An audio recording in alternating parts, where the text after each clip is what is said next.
तो दोस्तों शुरू करते हैं फिजिक्स की महाक्लास। पहला क्वेश्चन है, मॉडर्न फिजिक्स के जनक किन्हें कहा जाता है? Marie Curie, Albert Einstein, Galileo Galilei, Newton. तो इसका आंसर होगा ऑप्शन थर्ड, गैलीलियो गैलीली। अगर आपसे पूछ ले फिजिक्स के जनक किन्हें कहा जाता है तो इसका आंसर होगा अल्बर्ट आइंस्टाइन।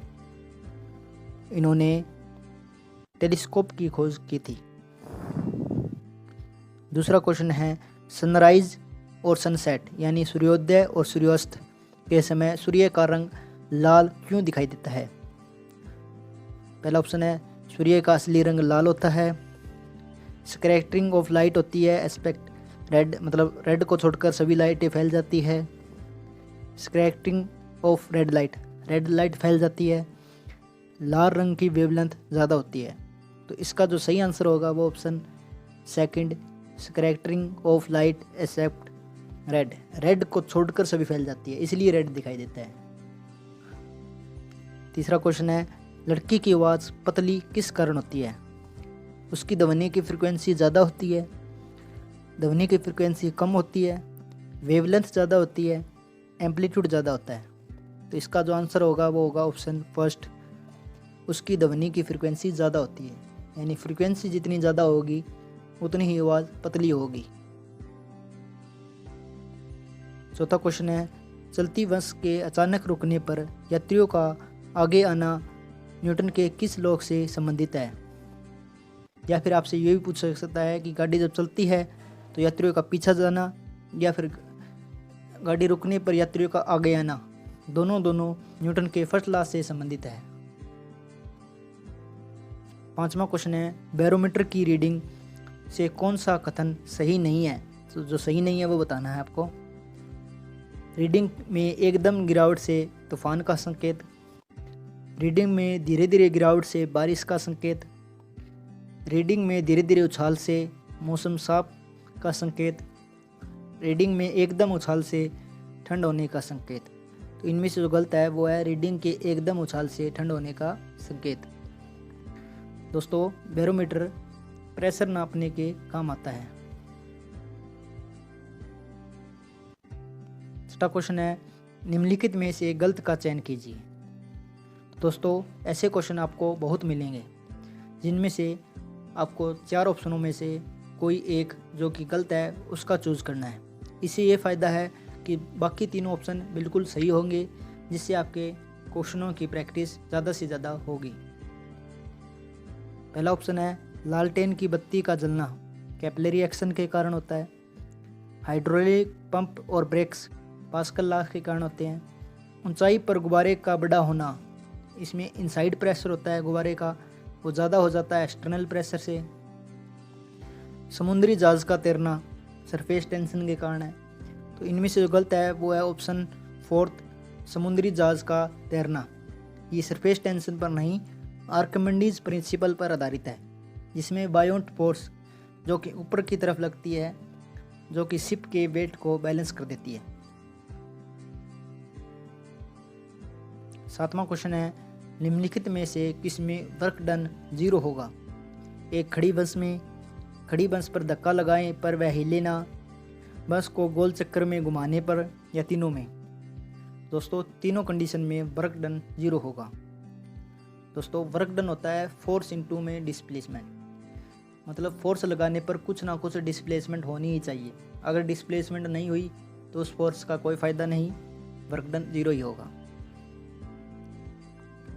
और अगर फोर्स और मोशन परपेंडिकुलर हो एक दूसरे के तो भी वर्क डन 0 होगा। आठवां क्वेश्चन है, निम्नलिखित में से गलत कथन कौन सा है? सूर्य का रंग लाल होता है, ब्लैक होल काले रंग का नहीं होता, साउंड में हीट होती है, यूनिवर्स में इंसान छोटे दिखाई देते हैं। तो इसका जो सही आंसर है वो होगा ऑप्शन फर्स्ट, सूर्य का लाल रंग होता है। ये ऑप्शन गलत है। दोस्तों, ब्लैक होल काले रंग का नहीं होता, ये ऑप्शन बिल्कुल सही है, काले रंग का नहीं होता ब्लैक होल। निम्नलिखित में से गलत का चयन कीजिए। Newton first law of inertia पर है, Newton second law change in momentum, Newton third law action और रिएक्शन इक्वल होते हैं, Newton first law, real law. दोस्तों इनमें से जो गलत है वो है ऑप्शन 4, न्यूटन का फर्स्ट लॉ रियल लॉ नहीं है, न्यूटन का सेकंड लॉ रियल लॉ है। दोस्तों अगर हम किसी भी मास पर फोर्स लगाते हैं तो उसका एक्सेलरेशन बढ़ता है और स्पीड भी बढ़ेगी। ज़्यादा फोर्स लगाएंगे तो एक्सेलरेशन इतना ज़्यादा बढ़ेगा और स्पीड भी ज़्यादा ही होगी। 10वां क्वेश्चन है, निम्नलिखित में से किसमें गति ऊर्जा यानी काइनेटिक एनर्जी नहीं है? तो काइनेटिक एनर्जी मोशन को शो करती है। तो चलती हुई बस में, घूमते हुए पंखे में, खींचे हुए धनुष में, तोड़ते हुए लड़के में। तो दोस्तों इसका जो आंसर होगा ऑप्शन 3, खींचे हुए धनुष में। धनुष अभी खींचा हुआ है, तीर उससे नहीं चली है, तो इसमें सिर्फ पोटेंशियल एनर्जी है, काइनेटिक एनर्जी नहीं है। दोस्तों पोटेंशियल एनर्जी हाइट पर डिपेंड करती है। पोटेंशियल एनर्जी का फार्मूला होता है mgh, यानी हाइट जितनी ज़्यादा होगी पोटेंशियल एनर्जी उसमें ही ज़्यादा होगी। एरोप्लेन की बात करें, ऊंचाई पर उड़ती है तो इसमें काइनेटिक एनर्जी भी है और पोटेंशियल एनर्जी भी है। 11वां क्वेश्चन है, मानव शरीर का रेजिस्टेंस यानी प्रतिरोध किस श्रेणी में आता है? तो मनुष्य का शरीर है वो लो रेजिस्टेंस होता है, मीडियम रेजिस्टेंस होता है, हाई रेजिस्टेंस होता है या वेरी लो रेजिस्टेंस होता है? तो इसका आंसर है ऑप्शन 3, हाई रेजिस्टेंस। दोस्तों अगर हमारी बॉडी ड्राई है तो लगभग 3 लाख ओम रेजिस्टेंस होता है, लेकिन गीले होने पर, वेट होने पर यह घटकर सिर्फ 1000 ओम रह जाता है। इसलिए गीले होने पर करंट लगने का खतरा ज़्यादा रहता है क्योंकि रेजिस्टेंस कम हो जाता है। 12वां क्वेश्चन है, पानी का बॉइलिंग पॉइंट यानी कथानक क्या होता है? 32 degree Fahrenheit, 100 kelvin, 373 kelvin, 100.05 R. तो इसका जो आंसर होगा ऑप्शन 3, 373 केल्विन। अगर डिग्री सेल्सियस में बात करें तो 100 डिग्री सेल्सियस होगा, लेकिन केल्विन में 373। दोस्तों एक होती है इवोपरेशन, एक होती है बॉइलिंग, क्या फ़र्क है इनमें? दोस्तों इवोपरेशन में जो वेपर प्रेशर होता है वो एटमॉस्फेरिक प्रेशर से कम होता है, इसलिए बबल फॉर्मेशन भी नहीं होता। लेकिन अगर ये वेपर प्रेशर बढ़ता बढ़ता एटमॉस्फेरिक प्रेशर के बराबर आ जाए तो इस कंडीशन में बॉइलिंग हो जाएगी और बबल फॉर्मेशन भी स्टार्ट हो जाएंगे। 13वां क्वेश्चन है, दो चार्ज पार्टिकल के बीच में लगने वाला फोर्स कौन सा होता है?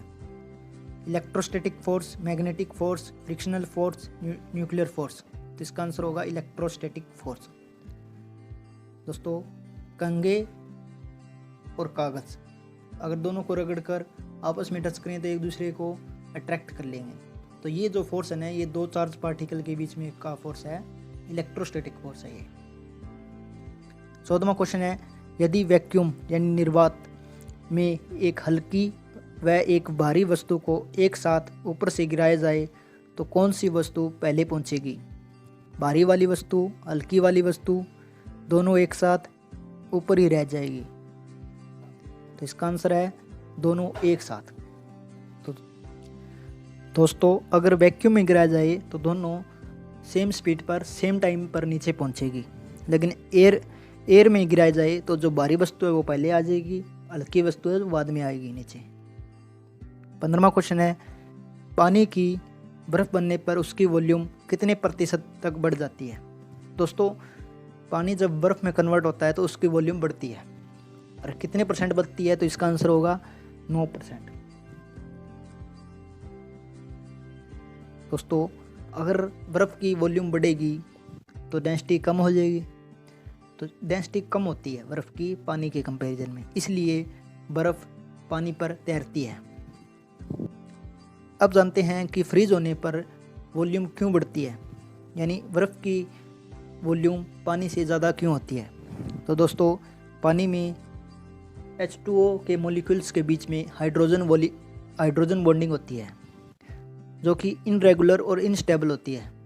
लेकिन जब ये फ्रीज होते हैं तो ये जो बॉन्डिंग है वो स्टेबल हो जाती है और एक दूसरे को अट्रैक्ट करके एक पिंजरे के समान स्ट्रक्चर बना देती है, जिसमें बीच में स्पेस रह जाता है। इसी स्पेस के कारण इसकी वॉल्यूम 9% तक बढ़ जाती है और वॉल्यूम बढ़ने से डेंसिटी कम हो जाती है। 16वां क्वेश्चन है, दूध से मक्खन निकाल लेने पर उसका घनत्व यानी डेंसिटी बढ़ता है, घटता है, कोई बदलाव नहीं होता, पहले बढ़ता है फिर घटता है? तो इसका आंसर होगा बढ़ता है। दोस्तों, मक्खन का घनत्व दूध से कम होता है, यानी मक्खन या क्रीम कह ले, इसकी डेंसिटी दूध से कम होती है। तो कम घनत्व वाले मक्खन के निकल जाने पर कुल घनत्व बढ़ जाता है। यानी 17वां क्वेश्चन है, निम्नलिखित में से किसमें कॉनकेव मिरर का उपयोग नहीं होता? सेविंग मिरर में, टॉर्च में, सोलर कुकर में, व्हीकल साइड मिरर में? तो इसका आंसर होगा व्हीकल के साइड मिरर में कॉन्वेक्स मिरर का यूज़ होता है, ना कि कॉनकेव का। बाकी तीनों में कॉनकेव मिरर का ही यूज़ होता है।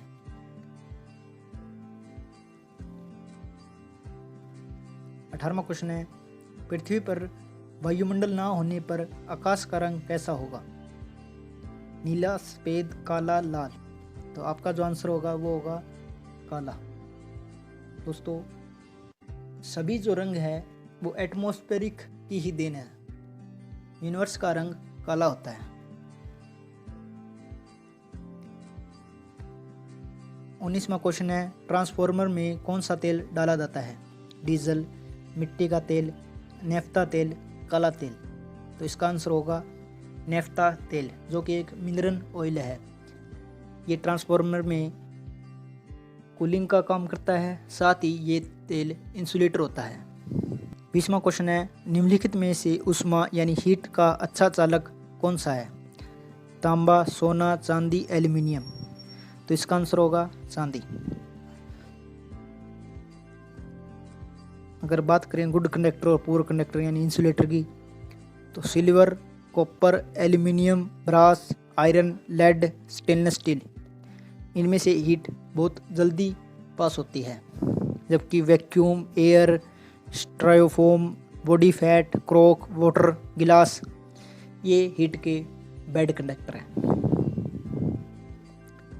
21वां क्वेश्चन है, फिजिक्स के जनक अल्बर्ट आइंस्टाइन को नोबेल प्राइज किस खोज के लिए दिया गया था?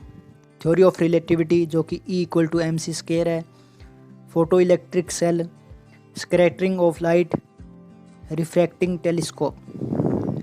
तो इसका आंसर होगा फोटो इलेक्ट्रिक सेल।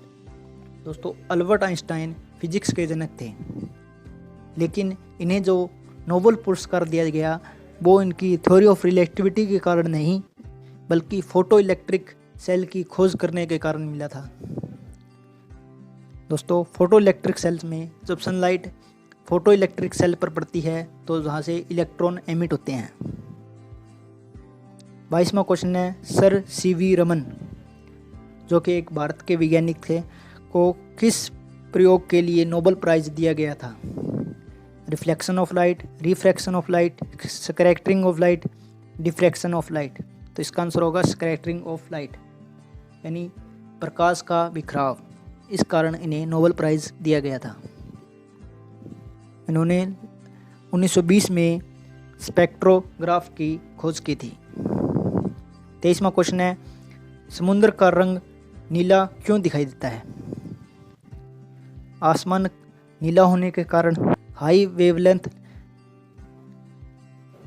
के रंग बिखर जाने के कारण, लो वेवलेंथ के रंग बिखर जाने के कारण, रिफ्लेक्शन यानी परावर्तन के कारण? तो इसका जो आंसर होगा हाई वेवलेंथ के रंग बिखर जाने के कारण। तो इसका कहने का मतलब ये है कि हाई वेवलेंथ के रंग बिखर जाते हैं, जैसे लाल, ये हाई वेवलेंथ के, ये बिखर जाएंगे, तो लो वेवलेंथ वाले रह जाएंगे, यानी ब्लू, वॉयलेट, ये रह जाएंगे। तो इस कारण समुद्र का रंग और आसमान का रंग दोनों नीले दिखाई देते हैं। निम्नलिखित में से कौन सा एक नॉन कंजर्वेटिव फोर्स है? Electric force, magnetic force, frictional force, gravitational force? तो इसका आंसर होगा फ्रिक्शनल फोर्स। तो दोस्तों कंजर्वेटिव फोर्स कौन से होते हैं, जैसे कि आप देख सकते हैं पॉइंट ए से पॉइंट बी जाने में 3 रास्ते हैं। पहले में W1 वर्क डन, दूसरे में W2 और तीसरे रास्ते में W3 वर्क डन हो रहा है। लेकिन अगर ये तीनों वर्क डन सेम हो जाए तो ये जो फोर्स होती है वो कंजर्वेटिव फोर्स होती है। इसका मतलब कंजर्वेटिव फोर्स सिर्फ इनिशियल और फाइनल पॉइंट पर डिपेंड करती है। रास्ता कौन सा है, पाथ कौन सा है, इस पर डिपेंड नहीं करती। जबकि नॉन कंजर्वेटिव फोर्स होती है वो रास्ते पर डिपेंड करती है। फ्रिक्शनल फोर्स किस रास्ते पर जा रहा है उस हिसाब से वर्क डन देगा, जबकि कंजर्वेटिव फोर्स सिर्फ इनिशियल और फाइनल पर डिपेंड करती है, रास्ते पर डिपेंड नहीं करती। 25वां क्वेश्चन है, निम्नलिखित में से कौन सा बल यानी फोर्स एक फंडामेंटल मूलभूत फोर्स नहीं है? Gravitational force, electromagnetic force, frictional force, nuclear force. तो इसका भी आंसर फ्रिक्शनल फोर्स होगा। फ्रिक्शनल फोर्स ना तो कंजर्वेटिव है और ना एक फंडामेंटल फोर्स है। दोस्तों बाकी सारे फोर्स एक दूसरे मॉलिक्यूल को अट्रैक्ट करने में लगे हुए हैं, जबकि फ्रिक्शनल फोर्स अपोज करने में लगा हुआ है। जैसे कि हम कभी भी फोर्स लगाते हैं तो जो नीचे फोर्स लगाती है वो फोर्स ऑफ ग्रेविटी होती है, लेकिन जिस तरफ मोशन होगा उसके बिल्कुल अपोजिट साइड में फ्रिक्शनल फोर्स होगा।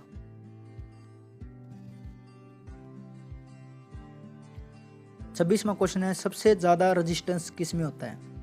Conductor, insulator, semiconductor, copper wire में। तो इसका आंसर होगा इंसुलेटर। तो इंसुलेटर में करंट पास होता ही नहीं, इसका मतलब इसका रेजिस्टेंस बहुत ज़्यादा है। दोस्तों आपने ये देखा होगा, इसे इंसुलेटर कहते हैं। ये अगर लगा है इसका मतलब ऊपर और नीचे करंट पास नहीं हो रहा। 27वां क्वेश्चन है, निम्नलिखित में से कौन सी एक स्केलर यानी आदेश राशि है? स्केलर क्वांटिटी के बारे में पूछा है। वेलोसिटी वेक्टर है, डिस्प्लेसमेंट भी वेक्टर है, एक्सेलरेशन वेक्टर है, पावर। तो पावर एक स्केलर क्वांटिटी है। दोस्तों स्केलर क्वांटिटी भी होती है जो मैग्नीट्यूड पर डिपेंड करती है सर, जबकि वेक्टर क्वांटिटी मैग्नीट्यूड और डायरेक्शन दोनों पर डिपेंड करती है। स्केलर क्वांटिटी में जैसे distance, speed, time, mass, temperature, pressure, kinetic energy, gravitational energy, potential energy, work done, power, current, potential difference, resistance, ये सारे स्केलर है। जबकि displacement, velocity, acceleration, force, weight और मोमेंटम या मूवमेंट, ये सारे वेक्टर क्वांटिटी है। 28वां क्वेश्चन है, निम्नलिखित में से कौन सी यूनिट यानी इकाई एक फंडामेंटल यूनिट नहीं है? तो दोस्तों 7 फंडामेंटल यूनिट है। तो फंडामेंटल यूनिट किसी से बनाई नहीं जाती, ये खुद में एक पूर्ण यूनिट होती है। तो फंडामेंटल यूनिट कौन से नहीं है? मास, लेंथ, टाइम, डेंसिटी। तो इसका आंसर होगा डेंसिटी यानी घनत्व। तो दोस्तों डेंसिटी का फॉर्मूला होता है मास बाय में वॉल्यूम। तो मास और वॉल्यूम मिलकर डेंसिटी बनाते हैं। 29वां क्वेश्चन है, निम्नलिखित में से कौन सी यूनिट इकाई एक फंडामेंटल यूनिट नहीं है? क्वेश्चन वही है, ऑप्शन अलग है। Electric current, luminous intensity, acceleration, quantity of substance. तो इसका आंसर होगा एक्सेलरेशन। तो एक्सेलरेशन को छोड़कर बाकी सारे फंडामेंटल यूनिट है। क्वांटिटी ऑफ सब्सटेंस यानी मोल, इलेक्ट्रिक करंट जिसकी यूनिट होती है एम्पियर, ल्यूमिनस इंटेंसिटी जिसकी यूनिट होती है कैंडला। दोस्तों एक्सेलरेशन की बात करें तो कोई कार वेलोसिटी से जा रही है तो इसका एक्सेलरेशन भी बढ़ रहा है। जैसे जैसे स्पीड बढ़ाएंगे एक्सेलरेशन बढ़ेगा, लेकिन स्पीड कम करेंगे तो भी गाड़ी आगे की तरफ ही जा रही है, यानी वेलोसिटी तो है लेकिन एक्सेलरेशन कम हो रहा है।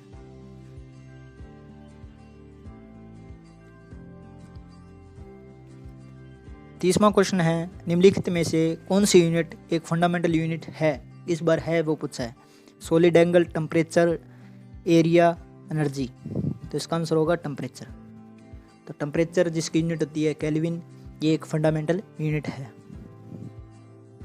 दोस्तों टेम्परेचर की बात करें तो 0 डिग्री सेल्सियस पर वाटर फ्रीज होता है। फ़ारेनहाइट में 32 डिग्री फ़ारेनहाइट पर वाटर फ्रीज होता है, यानी फ्रीजिंग पॉइंट है। 37 डिग्री सेल्सियस या फिर 98.6 डिग्री फ़ारेनहाइट ये अपनी बॉडी का नॉर्मल टेम्परेचर होता है। अगर इससे टेम्परेचर 1 पॉइंट भी ज़्यादा हुआ तो हमें बुखार हो जाएगी। 100 डिग्री सेल्सियस की बात करें या फिर 212 डिग्री फ़ारेनहाइट की बात करें तो इस पर वाटर बॉयल होता है, यानी बॉइलिंग पॉइंट ऑफ वाटर। 31वां क्वेश्चन है, टेम्परेचर की एसआई यूनिट क्या है? Degree Celsius, degree Kelvin, degree Fahrenheit, degree candela. तो इसका आंसर होगा ऑप्शन सेकंड, डिग्री केल्विन। तो एसआई यूनिट की बात करें तो डिग्री केल्विन है।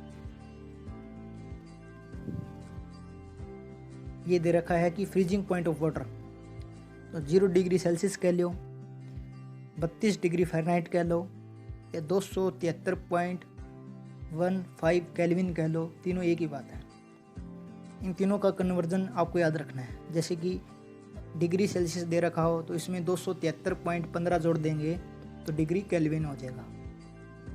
ऐसे ही अगर तो 9/5 डिग्री सेल्सियस प्लस 32 ये कर देंगे तो डिग्री फ़ारेनहाइट आ जाएगा। इस तरह एक दूसरे यूनिट में कन्वर्जन कर सकते हैं।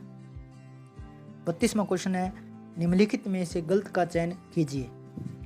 एक बैरल 159 लीटर के बराबर होता है। 1 मील 1.6 किलोमीटर के बराबर होता है। 1 इंच में 2.54 सेंटीमीटर होते हैं। 1 पाउंड में 750 ग्राम होते हैं। तो इनमें से जो गलत है वो है 1 पाउंड 750 ग्राम के बराबर। तो दोस्तों 1 पाउंड या फिर LBS लिखा आ जाए तो भी ये पाउंड ही है। पाउंड मास की यूनिट है। तो 1 पाउंड 450 ग्राम के बराबर होता है, यानी 0.45 किलोग्राम के बराबर। पर सेकंड किसकी यूनिट है? समय की, दूरी की, तापमान की, रोशनी की। तो इसका आंसर होगा दूरी की। पर सेकंड से समय नहीं लगाना दोस्तों, पर सेकंड डिस्टेंस की यूनिट है।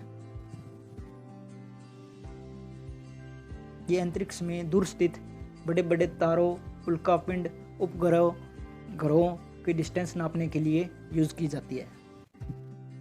34वां क्वेश्चन है, 1 हॉर्स पावर में कितने वोट होते हैं? 786, 746, 750, 1000। तो इसका आंसर होगा 746 वोट, यानी 1 हॉर्स पावर 746 वोट के बराबर होता है। 1 हॉर्स पावर का मतलब क्या है? अगर हम 550 LBS वेट के, यानी 550 पाउंड वेट के वजन को एक घोड़ा 1 सेकंड में 1 फुट उठा देता है, मतलब वो 1 HP यानी 1 हॉर्स पावर के बराबर है।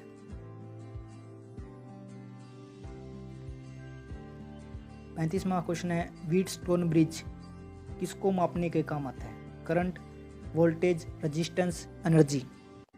तो इसका आंसर होगा रेजिस्टेंस। ये डायग्राम व्हीटस्टोन ब्रिज का है। इसमें आप देख सकते हैं कि बीच वाला जो रेजिस्टेंस है, जो नल रेजिस्टेंस है, यानी इसका कोई वैल्यू नहीं है, यानी ये 0 होने पर लेफ़्ट वाले रेजिस्टेंस का रेशो राइट वाले रेजिस्टेंस के बराबर हो जाएगा। और इन 4 वैल्यू में से आपको 3 वैल्यू दी होगी तो चौथी वैल्यू निकल जाएगी। इस तरह ये रेजिस्टेंस मापने के काम आता है।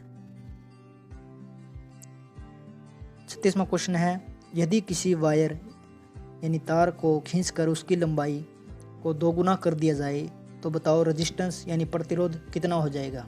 यानी एक वायर है, उसको खींचा है जिससे इसकी लंबाई दुगनी हुई है, तो रेजिस्टेंस क्या होगा? 2 गुना, 4 गुना, 8 गुना, 16 गुना।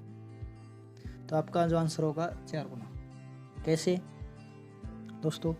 रेजिस्टेंस का फॉर्मूला होता है रेजिस्टिविटी इनटू में लेंथ बाय में एरिया। रेजिस्टिविटी कांस्टेंट है, यानी मेन बात लेंथ और एरिया की है। तो खींच कर डबल किया है, यानी लेंथ को डबल कर दिया, तो लेंथ डबल हो गई। लेकिन खींचा है इससे कारण जो एरिया है वो आधा हो गया, खींचने से एरिया कम हो जाएगा ना, तो एरिया आधा हो गया, लेंथ डबल होगी, यानी एल की जगह 2L और एरिया की जगह A/2 करेंगे तो नीचे से 2 आकर ऊपर आ जाएगा, तो 2 × 2 यानी 4, यानी रेजिस्टेंस पहले से 4 गुना ज़्यादा हो जाएगा। 37वां क्वेश्चन है, निम्नलिखित में से गलत समीकरण बताओ, यानी इनमें से जो इक्वेशन गलत है वो बतानी है। तो V = U + AT, ये इक्वेशन बिल्कुल सही है। S = UT + 0.5 ATT, तो ये यही हुई। S = UT + ½ AT², तो ये सेकंड वाली भी सही है। थर्ड की बात करें तो 2AS = B - U B - U, और फोर्थ है AS = B - U B + U / 2, तो इसका जो आंसर होगा वो होगा ऑप्शन थर्ड गलत है।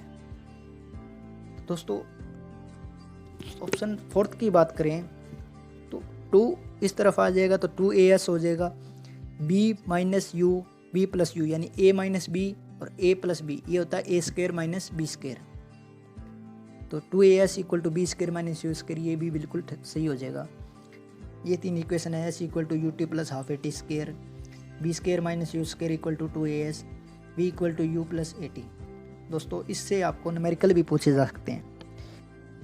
इसमें आपको S जो कि डिस्टेंस कवर्ड किया है, A एक्सेलरेशन, T टाइम है, U है जो इनिशियल वेलोसिटी है, V फाइनल वेलोसिटी है, इनमें से सभी वेरिएबल दिए होंगे सिर्फ एक को छोड़कर, जो आपको निकालना है। 38वां क्वेश्चन है, निम्नलिखित में से गलत का चयन कीजिए। लॉन्गिट्यूडनल वेव पैरेलल चलती है, ट्रांसफर वेव मीडियम के परपेंडिकुलर चलती है, साउंड वेव लॉन्गिट्यूडनल वेव का उदाहरण है, साउंड वेव मैक्सिमम होती है वैक्यूम में। तो इनमें से जो गलत है वो बताना है।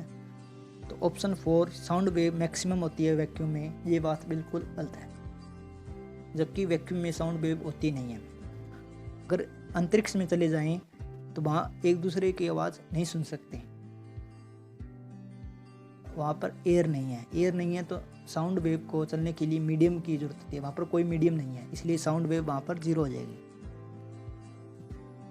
बाकी तीनों ऑप्शन बिल्कुल सही है।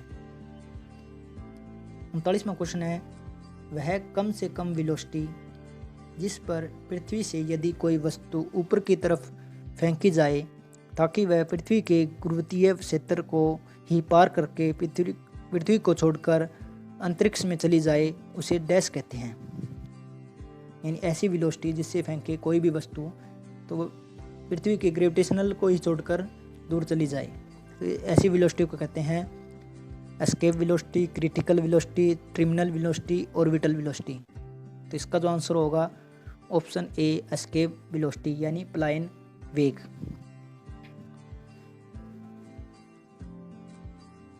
तो दोस्तों पलायन वेग लगभग 11.2 किलोमीटर/सेकंड के बराबर होता है।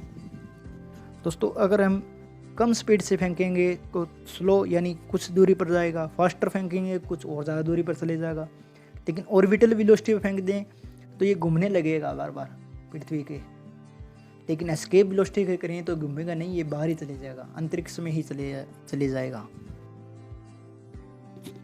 40वां क्वेश्चन है, ऑप्टिकल फाइबर किस सिद्धांत या प्रिंसिपल पर काम करते हैं? Reflection, refraction, transmission, TIR total internal reflection. तो इसका आंसर होगा ऑप्शन 4 टोटल इंटरनल रिफ्लेक्शन पर काम करते हैं ऑप्टिकल फाइबर। ऑप्टिकल फाइबर में इनर जो कोर होती है वो डेंसर मीडियम होती है, जबकि जो बार की क्लैडिंग होती है वो रेयर मीडियम होती है। यानी इनर का रिफ्रैक्टिव इंडेक्स बार की क्लैडिंग से ज़्यादा होता है।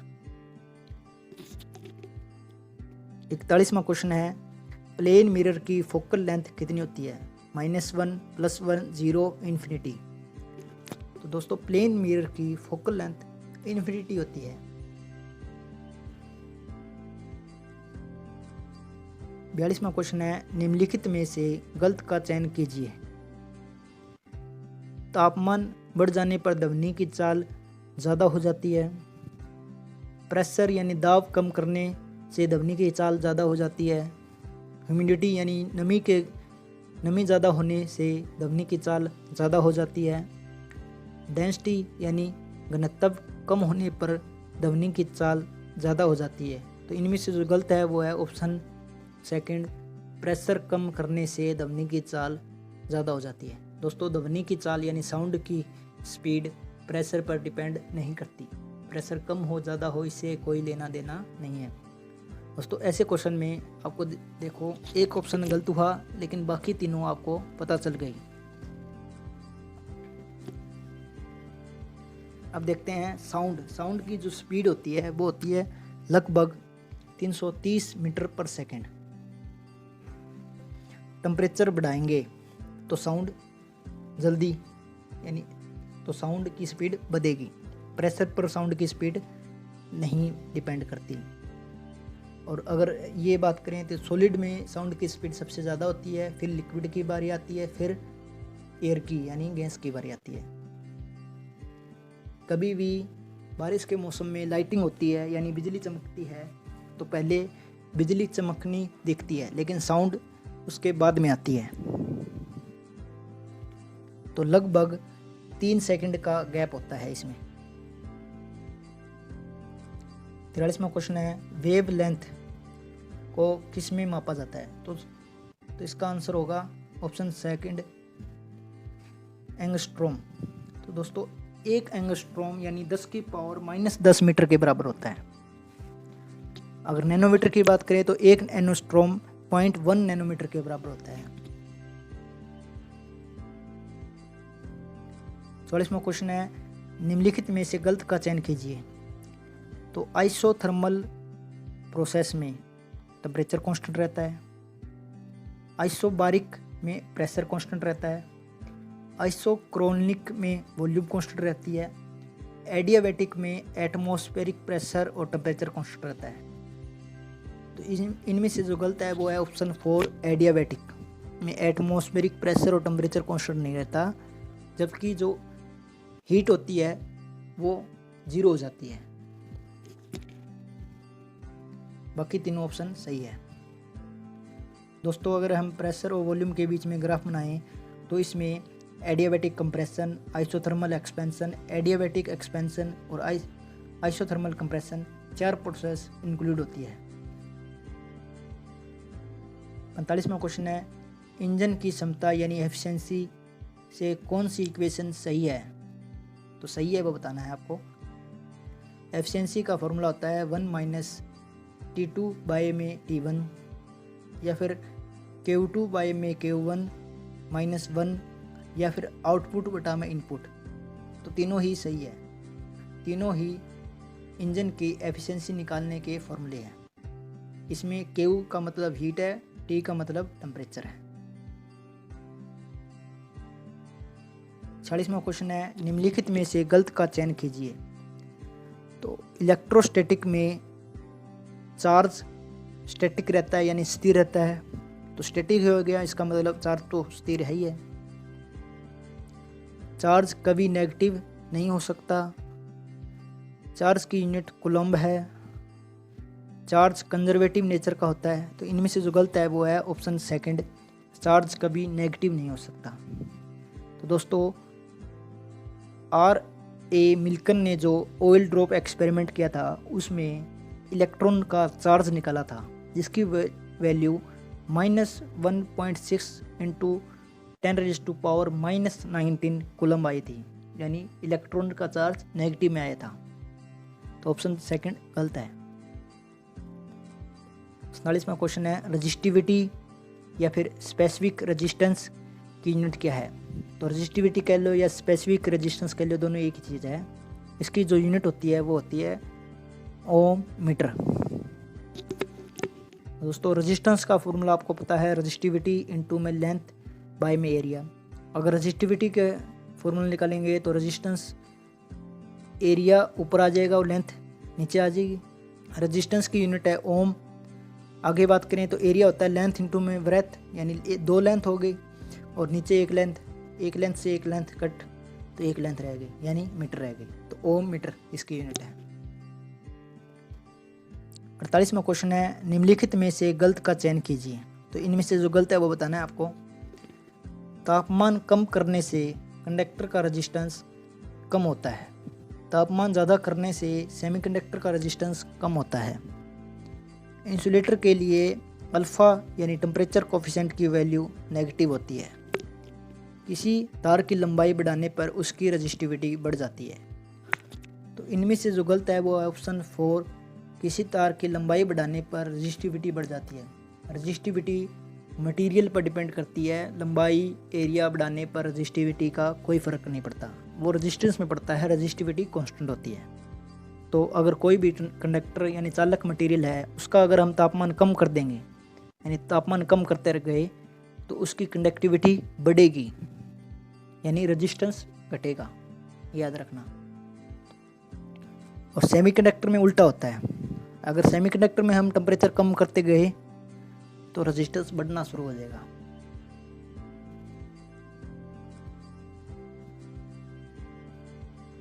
क्वेश्चन नंबर 49, निम्नलिखित में से गलत का चयन कीजिए।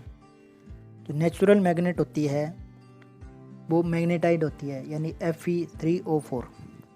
आर्टिफिशियल मैग्नेट होती है वो हमेशा परमानेंट बनाई जाती है। किसी चुंबक द्वारा लोह को अपनी ओर खींचना मैग्नेटाइजेशन यानी चुंबकत्व कहलाता है। चुंबक में नॉर्थ और साउथ 2 पोल होते हैं। तो इनमें से जो गलत है वो है ऑप्शन 2, आर्टिफिशियल मैग्नेट परमानेंट होती है। दोस्तों आर्टिफिशियल मैग्नेट टेम्परेरी भी हो सकती है, परमानेंट भी हो सकती है, बाकी तीनों ऑप्शन बिल्कुल सही है। 50वां क्वेश्चन, निम्नलिखित में से गलत का चयन कीजिए। फेरोमैग्नेटिक मटेरियल निकल और आयरन के बने होते हैं। पैरामैग्नेटिक में ऑक्सीजन आता है। डायामैग्नेटिक मरकरी और कॉपर। और परमानेंट मैग्नेट सॉफ्ट आयरन की बनी होती है। तो इनमें से जो गलत है वो है परमानेंट मैग्नेट सॉफ्ट आयरन की नहीं, परमानेंट मैग्नेट स्टील की बनी होती है, जबकि टेम्परेरी मैग्नेट सॉफ्ट आयरन की होती है। सॉफ्ट आयरन से बनी मैग्नेट इलेक्ट्रोमैग्नेट होती है। बाकी तीनों बिल्कुल सही है। 51वां क्वेश्चन, निम्नलिखित में से गलत का चयन कीजिए। मैग्नेट को गर्म करने से वह अपनी चुंबकीय इफेक्ट को खो देता है। मैग्नेटिक फ्लक्स की यूनिट वेबर होती है। मैग्नेट के अंदर मैग्नेटिक फील्ड की दिशा नॉर्थ से साउथ होती है। मैग्नेट में अपोजिट पोल एक दूसरे को अट्रैक्ट करते हैं। तो इनमें से जो गलत है वो है ऑप्शन 3, मैग्नेट के अंदर मैग्नेटिक फील्ड की दिशा नॉर्थ से साउथ होती है। दोस्तों डायग्राम में आप देख सकते हैं कि मैग्नेट के बाहर मैग्नेटिक फील्ड की जो डायरेक्शन होती है वो नॉर्थ से साउथ होती है, लेकिन अंदर बात करें तो अंदर होती है साउथ से नॉर्थ। और दोस्तों मैग्नेटिक के अपोजिट पोल एक दूसरे को अट्रैक्ट करते हैं, जैसे नॉर्थ साउथ को अट्रैक्ट करेगा, साउथ नॉर्थ को अट्रैक्ट करेगा, जबकि नॉर्थ नॉर्थ को रिपेल करेगा और साउथ साउथ को रिपेल करेगा। 52वां क्वेश्चन, निम्नलिखित में से किस माध्यम से हीट ट्रांसफ़र करने में कोई मीडियम की आवश्यकता नहीं होती। मतलब कौन से सिस्टम में कोई भी मीडियम की ज़रूरत नहीं है। कन्वेंशन में, कंडेंसन में, रेडिएशन में या 1 और 3 में। तो इसका जो आंसर होगा वो होगा ऑप्शन 3, रेडिएशन में। रेडिएशन में कोई भी मीडियम की ज़रूरत नहीं होती। सनलाइट हमारे तक पहुंचती है, हमें हीट देती है, बीच में कोई भी मीडियम नहीं है।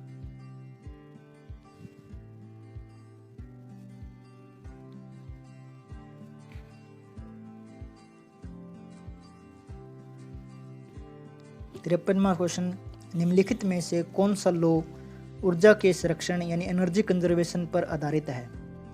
First law of thermodynamics, second law of thermodynamics, दोनों नहीं। तो इसका आंसर होगा first law of thermodynamics energy conservation पर आधारित है। दोस्तों थर्मोडायनेमिक्स के 4 लॉ होते हैं। जीरोथ लॉ, इसमें क्या है कि अगर दो सिस्टम तीसरे सिस्टम के साथ इक्विलिब्रियम में हैं तो आपस में तीनों इक्विलिब्रियम में हो जाएंगे। फर्स्ट लॉ कहता है कंजर्वेशन ऑफ एनर्जी, यानी एनर्जी कभी भी डिस्ट्रॉय नहीं होती, ये हमेशा अपनी फॉर्म को चेंज करती रहती है।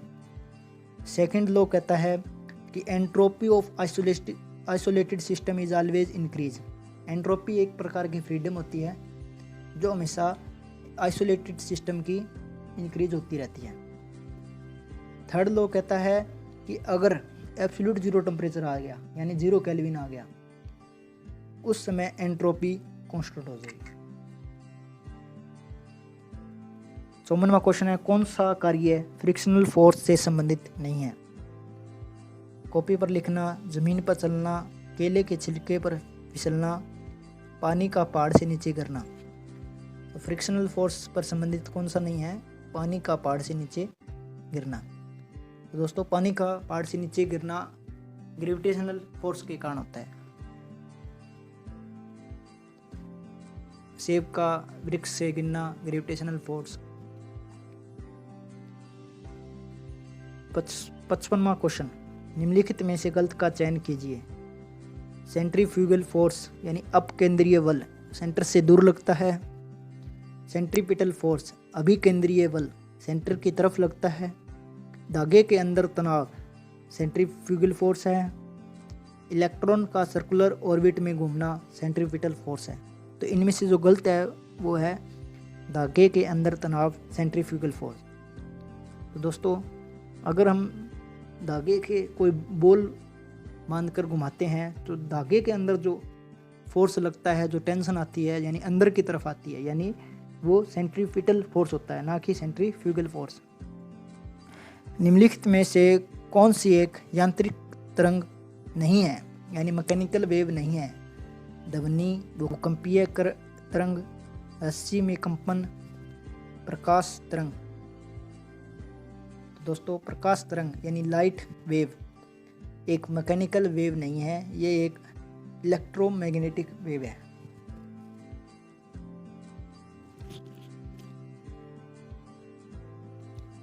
सत्तावनवां क्वेश्चन, ट्रांसवर्स वेव के बारे में क्या सही नहीं है? ये सॉलिड और लिक्विड में उत्पन्न होती है। ये मीडियम के कणों के परपेंडिकुलर यानी 90 डिग्री पर चलती है या 90 डिग्री बनाती है। ये पोलराइज्ड नहीं होती। पानी में बनने वाली लहर एक तरह की ट्रांसफर वेव है। तो इनमें से जो गलत है वो है ऑप्शन थर्ड, ये पोलराइज्ड नहीं होती, जबकि ट्रांसफर वेव आसानी से पोलराइज्ड हो जाती है।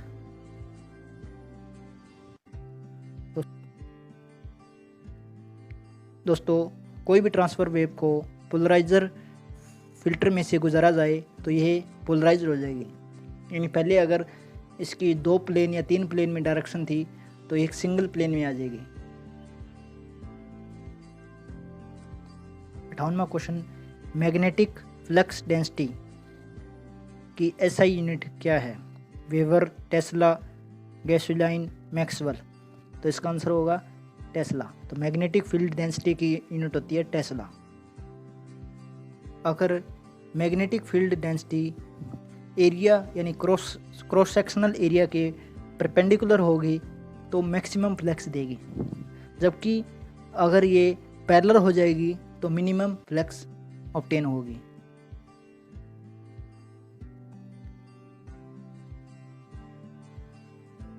उनसठवां क्वेश्चन, निम्नलिखित में से गलत का चयन कीजिए। तो वॉल्स लॉ होते हैं, उसमें टेम्परेचर कांस्टेंट रहता है। चार्ल्स लॉ में प्रेशर कांस्टेंट रहता है। एवोगाड्रो लॉ में नंबर ऑफ मोल कांस्टेंट रहता है। डाल्टन लॉ में टेम्परेचर और वॉल्यूम दोनों कांस्टेंट रहते हैं। तो इनमें से जो गलत है वो है ऑप्शन थर्ड, एवोगाड्रो लॉ में नंबर ऑफ मोल कांस्टेंट रहते हैं। दोस्तों एवोगाड्रो लॉ में प्रेशर और टेम्परेचर कांस्टेंट रहता है, जबकि वॉल्यूम डायरेक्टली प्रोपोर्शनल हो जाती है मोल्स के, यानी जिसकी वॉल्यूम ज़्यादा है उसमें नंबर ऑफ मोल ज़्यादा है। 60वां क्वेश्चन, रेडियो एक्टिविटी एक डैश फोर्स है, strong nuclear force, weak nuclear force, nuclear fusion, electrostatic force. तो इसका आंसर होगा weak nuclear force. Weak nuclear force है तभी तो इसमें से अल्फ़ा बीटा रे निकलती है। अगर स्ट्रॉन्ग ही होती तो रेडियो एक्टिविटी क्यों होती है। दोस्तों, अगर हम average binding energy per nucleon और मास नंबर के बीच में ग्राफ बनाएं तो जो आयरन है, आयरन के लेफ़्ट वाले यानी हीलियम, लिथियम, नाइट्रोजन ये देख रहे हैं, इनमें न्यूक्लियर फ्यूजन रिएक्शन होगा, यानी जुड़ जुड़ के एनर्जी प्रोड्यूस करेंगे, जुड़ेंगे और एनर्जी प्रोड्यूस करेंगे, जैसे कि हाइड्रोजन बम इस तरफ ही आता है। जबकि आयरन के राइट साइड में बात करें, जैसे बेरिलियम, यूरेनियम, ये टूटेंगे, इसमें न्यूक्लियर फ्यूजन होगा और एनर्जी मिलेगी, जैसे कि एटम बम हो गए। और जो आयरन है वो मोस्ट स्टेबल न्यूक्लियाई है। लेकिन अगर आपसे पूछ लें कि जो रेडियो एक्टिव सब्सटेंस है वो किस एलिमेंट पर आकर स्टेबल हो जाते हैं, तो इसका आंसर लेड होगा।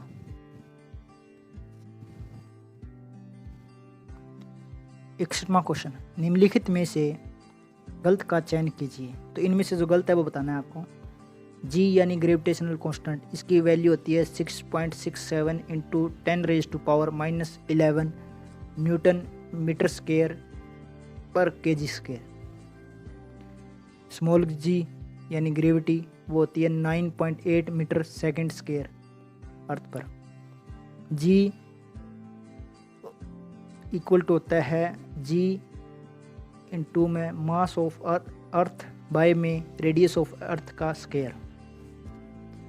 जी एम यानी gravity of moon is equal to gravity of earth by में 10, यानी मून पर पृथ्वी के मुकाबले ग्रेविटी 1/10 होती है। तो इनमें से जो गलत है वो है ऑप्शन 4।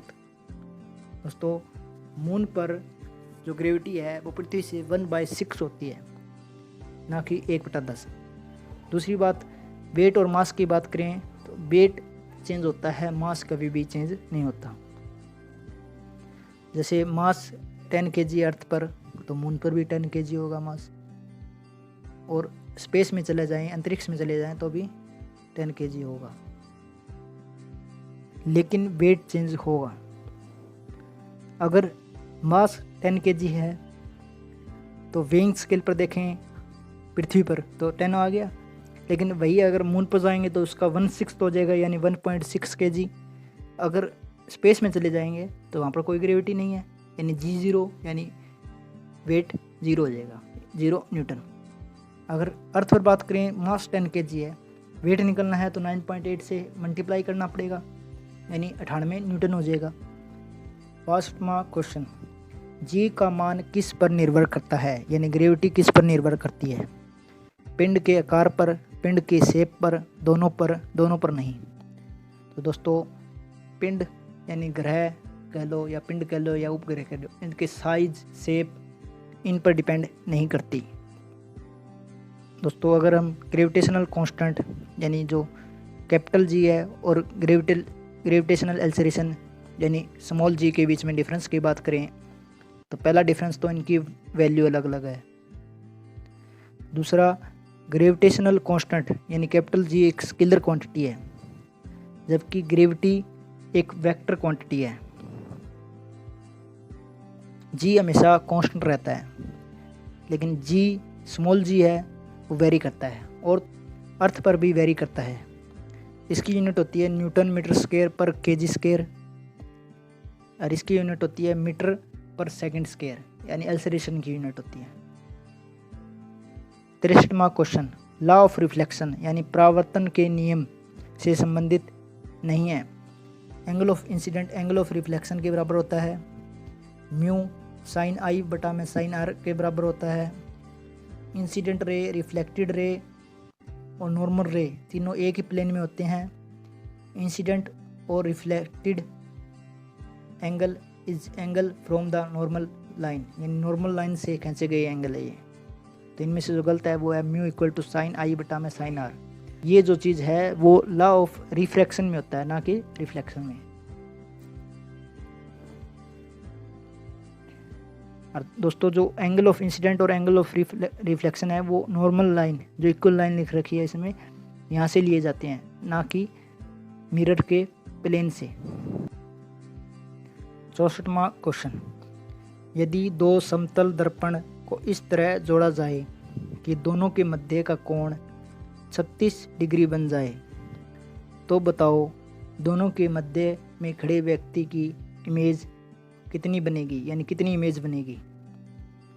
तो दो प्लेन मिरर को जोड़ दिया जिसका एंगल बीच में है 36 डिग्री सेल्सियस, तो बीच में खड़े व्यक्ति की कितनी इमेज बनेगी।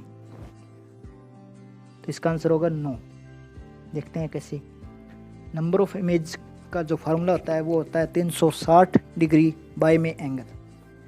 तो 360 डिग्री बाय में एंगल कर दिया हमने, यानी 360 डिग्री बाय में 36, तो इसका आंसर तो 10 आना चाहिए था, लेकिन इसमें लिख रखा है अगर ओड नंबर है तो सही है, अगर इवन आ जाए तो 1 माइनस करना है। तो 10 आया था, इवन आया था, इसका मतलब 1 माइनस करना है, तो नंबर ऑफ इमेजेस 9 बनेगी।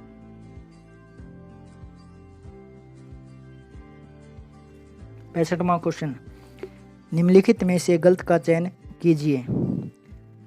कॉनकेव मिरर में आउटर सरफेस पॉलिश होता है, कॉन्वेक्स मिरर में आउटर सरफेस रिफ्लेक्टिंग होता है, concave and convex mirror spherical mirror के पार्ट है, pole centre of spherical mirror होता है। तो इसमें जो गलत है वो है option 4 pole centre of spherical mirror. दोस्तों स्पेरिकल मिरर के सेंटर को सी कहते हैं हमारे। कॉन्वेक्स और कॉनकेव यानी उत्तल और अवतल दोनों स्पेरिकल मिरर के ही पार्ट होते हैं। अगर हमने आउटर को पॉलिश कर दिया तो कॉनकेव हो जाएगा, इनर को पॉलिश कर दिया तो कॉन्वेक्स हो जाएगा। लेकिन अगर पोल की बात करें तो पोल कॉन्वेक्स और कॉनकेव मिरर का सेंटर हो सकता है, यानी रिफ्लेक्टिंग सरफेस का सेंटर हो सकता है। स्पेरिकल जो मिरर है ओवरऑल उसका सेंटर नहीं है, ये रिफ्लेक्टिंग सरफेस का सेंटर है। 66वां क्वेश्चन, गैल्वेनोमीटर से क्या मापा जाता है। Current, resistance, voltage, both and 3। तो इसका आंसर होगा बोथ 1 एंड 3, यानी करंट और वोल्टेज दोनों मापा जा सकता है गैल्वेनोमीटर से। दोस्तों गैल्वेनोमीटर्स में अगर हम आर रेजिस्टेंस को सीरीज में जोड़ दें तो वोल्टमीटर बन जाएगा। अगर वहीं हम एस रेजिस्टेंस को पैरेलल में जोड़ दें तो वो एमीटर बन जाएगा। यानी गैल्वेनोमीटर को वोल्टमीटर भी बनाया जा सकता है, एमीटर भी बनाया जा सकता है। लिखित में से गलत का चयन कीजिए। वोल्टमीटर पैरेलल में लगते हैं, एमीटर सीरीज में लगता है, करंट की डायरेक्शन नेगेटिव टू पॉजिटिव होती है। ओम्स लॉ में V इक्वल टू IR यानी voltage equal to current into में रेजिस्टेंस होता है। तो इनमें से जो गलत है वो है करंट की डायरेक्शन नेगेटिव टू पॉजिटिव होती है। दोस्तों नेगेटिव टू पॉजिटिव इलेक्ट्रॉन की डायरेक्शन होती है और इलेक्ट्रॉन की डायरेक्शन के अपोजिट होता है करंट की डायरेक्शन। डायग्राम में आप देख सकते हैं पॉजिटिव से नेगेटिव की तरफ रेड लाइन जा रही है, यानी डायरेक्शन ऑफ इलेक्ट्रिक करंट। 68वां क्वेश्चन है, निम्नलिखित में से वेक्टर राशि कौन सी है, यानी वेक्टर क्वांटिटी पूछ रखा है। वोल्टेज, चार्ज, करंट, तो ये तीनों ही वेक्टर नहीं है। इसका जो आंसर होगा वो होगा इलेक्ट्रिक फील्ड। इलेक्ट्रिक फील्ड कैसे वेक्टर है। दोस्तों एक पॉजिटिव चार्ज है और एक नेगेटिव चार्ज है, तो पॉजिटिव चार्ज की इलेक्ट्रिक फील्ड पॉजिटिव से दूर जाएगी, नेगेटिव चार्ज की इलेक्ट्रिक फील्ड नेगेटिव के पास आएगी। तो डायरेक्शन है इसकी, तो इस कारण ये इलेक्ट्रिक फील्ड एक वेक्टर क्वांटिटी है। बाकी वोल्टेज, करंट, चार्ज तीनों ही वेक्टर क्वांटिटी नहीं है, ये स्केलर क्वांटिटी है। क्वेश्चन नंबर 69, निम्नलिखित में से गलत का चयन कीजिए। तो सीरीज में अगर हमें वोल्टेज जोड़नी है, जो फाइनल वोल्टेज होगी वो होगी V1 प्लस V2 ऐसे करके Vn तक। पैरेलल में रेजिस्टेंस जोड़ना है तो 1/R इक्वल टू होगा 1/R1 प्लस 1/R2 ऐसे करके 1/Rn तक। सीरीज में करंट कांस्टेंट रहता है, पैरेलल में रेजिस्टेंस कांस्टेंट रहता है। तो इनमें से जो गलत है वो है ऑप्शन 4। पेलर में रेजिस्टेंस कांस्टेंट नहीं रहता, पेलर में वोल्टेज कांस्टेंट रहती है। हमारे जो हाउस की वायरिंग होती है वो पेलर सर्किट में होती है। इसी कारण पेलर सर्किट में लगाए गए बल्ब की जो लाइट आती है वो सेम आती है। अगर हम सीरीज में लगा दें लगातार बल्ब, तो जैसे जैसे डिस्टेंस आगे बढ़ेगी वोल्टेज कम पहुंचेगी और आगे जाकर डिम होने का खतरा रहता है। 17वां क्वेश्चन, पानी का ट्रिपल पॉइंट किस तापमान पर होता है? 273.16 degree Celsius, 273.16 degree kelvin, 0 degree Fahrenheit, 0 degree Kelvin. तो इसका आंसर होगा 273.16 डिग्री केल्विन। इस पर पानी का ट्रिपल पॉइंट होता है, यानी लगभग 0 डिग्री सेल्सियस, यानी फ्रीजिंग पॉइंट के बराबर ही होता है ये। इस पर सॉलिड स्टेट होती है यानी बर्फ, लिक्विड स्टेट यानी पानी भी होता है कुछ, और कुछ बर्फ से ही वेपर निकलते हैं। गर्म वेपर तो नहीं होते लेकिन वो वेपर होते हैं, यानी यहाँ पर गैस फॉर्म भी होती है। तो तीनों फॉर्म होती है इसमें।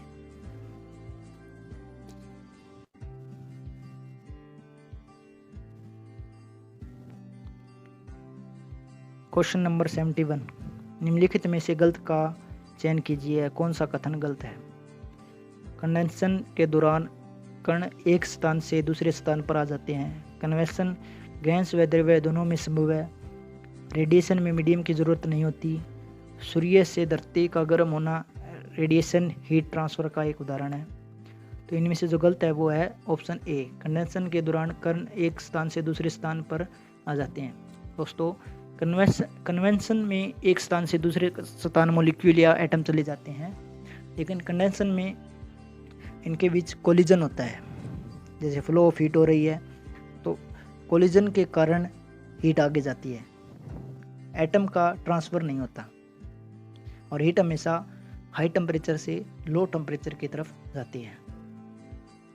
72वां क्वेश्चन, निम्नलिखित में से कौन एक सही मिलान नहीं है?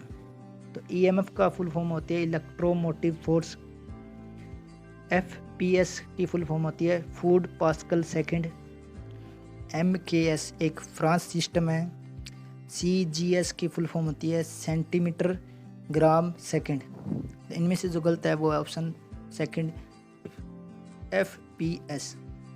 तो FPS की फुल फॉर्म होती है फुट पाउंड सेकंड, यानी फुट लेंथ के लिए, पाउंड मास के लिए, सेकंड टाइम के लिए।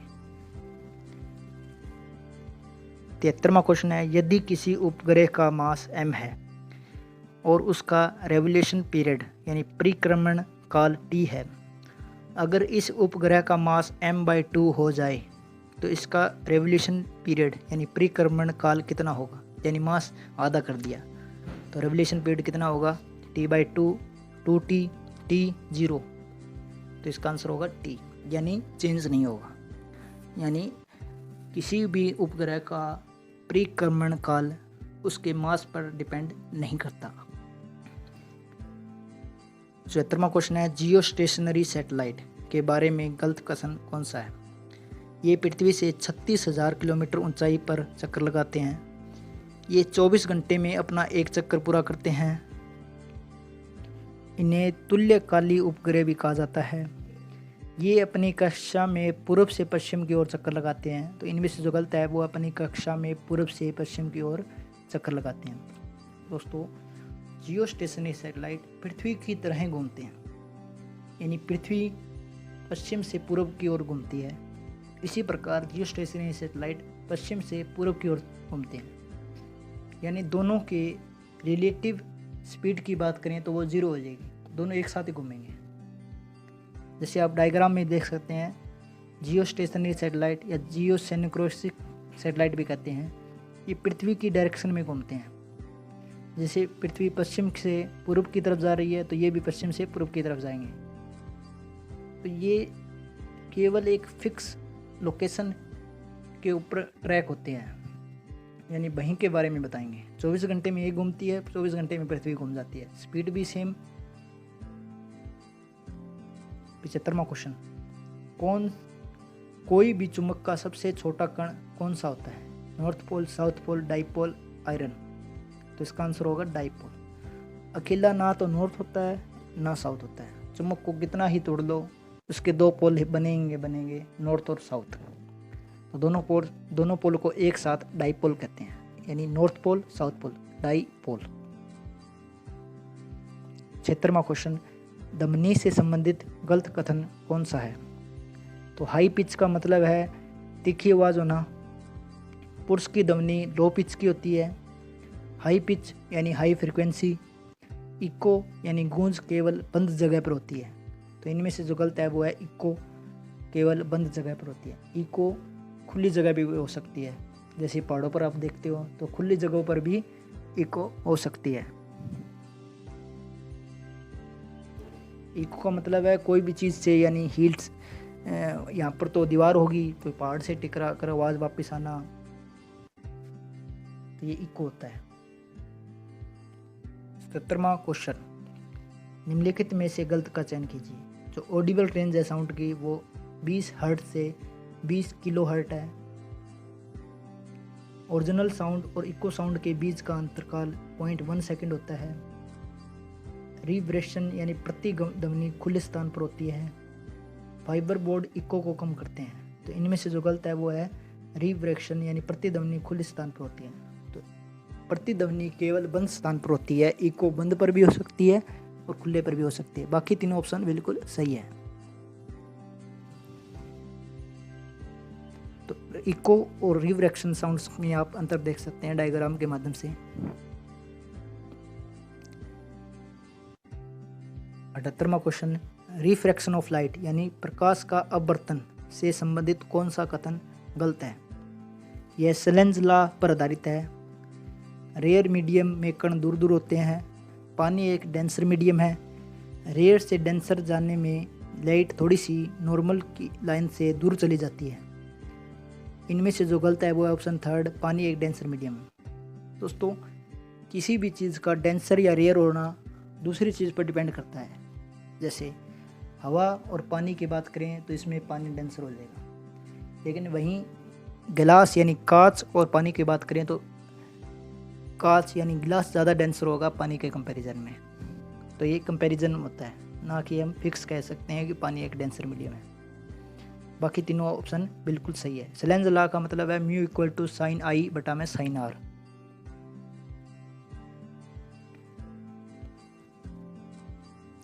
दोस्तों, अगर हम लाइट को डेंसर से रेयर की तरफ जाएं तो नॉर्मल की तरफ आएगी, रेयर से डेंसर जाएगी, नॉर्मल से दूर हो जाएगी। क्वेश्चन नंबर 79, लेंस से संबंधित गलत कथन कौन सा है? कॉन्वेक्स लेंस यानी उत्तल लेंस में जो फोकल लेंथ होती है पॉजिटिव होती है। कॉन्केव लेंस यानी अवतल लेंस में फोकस यानी फोकल लेंथ नेगेटिव होती है। प्रिंसिपल एक्सिस पर दो फोकस होते हैं। Lens power never negative. तो इनमें से जो गलत है वो है लेंस की पावर नेगेटिव नहीं होती। तो अगर पावर की बात करें तो ये फोकल लेंथ की रेसिप्रोकल होती है, यानी फोकल लेंथ जितनी ज़्यादा पावर उतनी कम होगी। इसकी यूनिट डाइप्रोट होती है।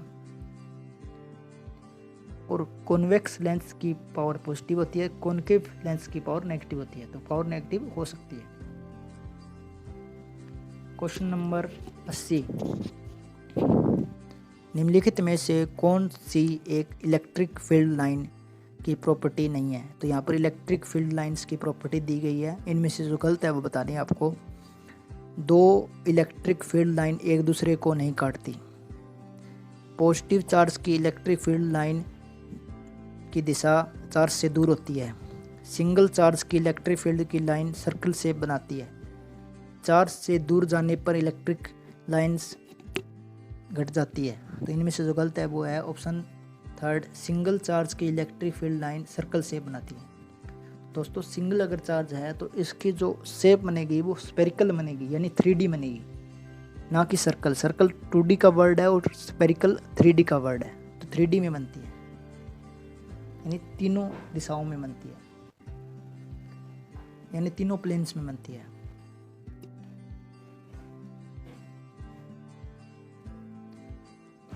क्वेश्चन नंबर 81, निम्नलिखित में से गलत का चयन कीजिए। इलेक्ट्रिक फील्ड इंटेंसिटी होती है force per unit charge. Relative permittivity air की 1 होती है। Surface tension force per unit area होता है। पावर वोल्टेज इनटू में करंट होता है। तो इनमें से जो गलत है वो है surface tension force per unit area. दोस्तों surface tension force per unit length होता है।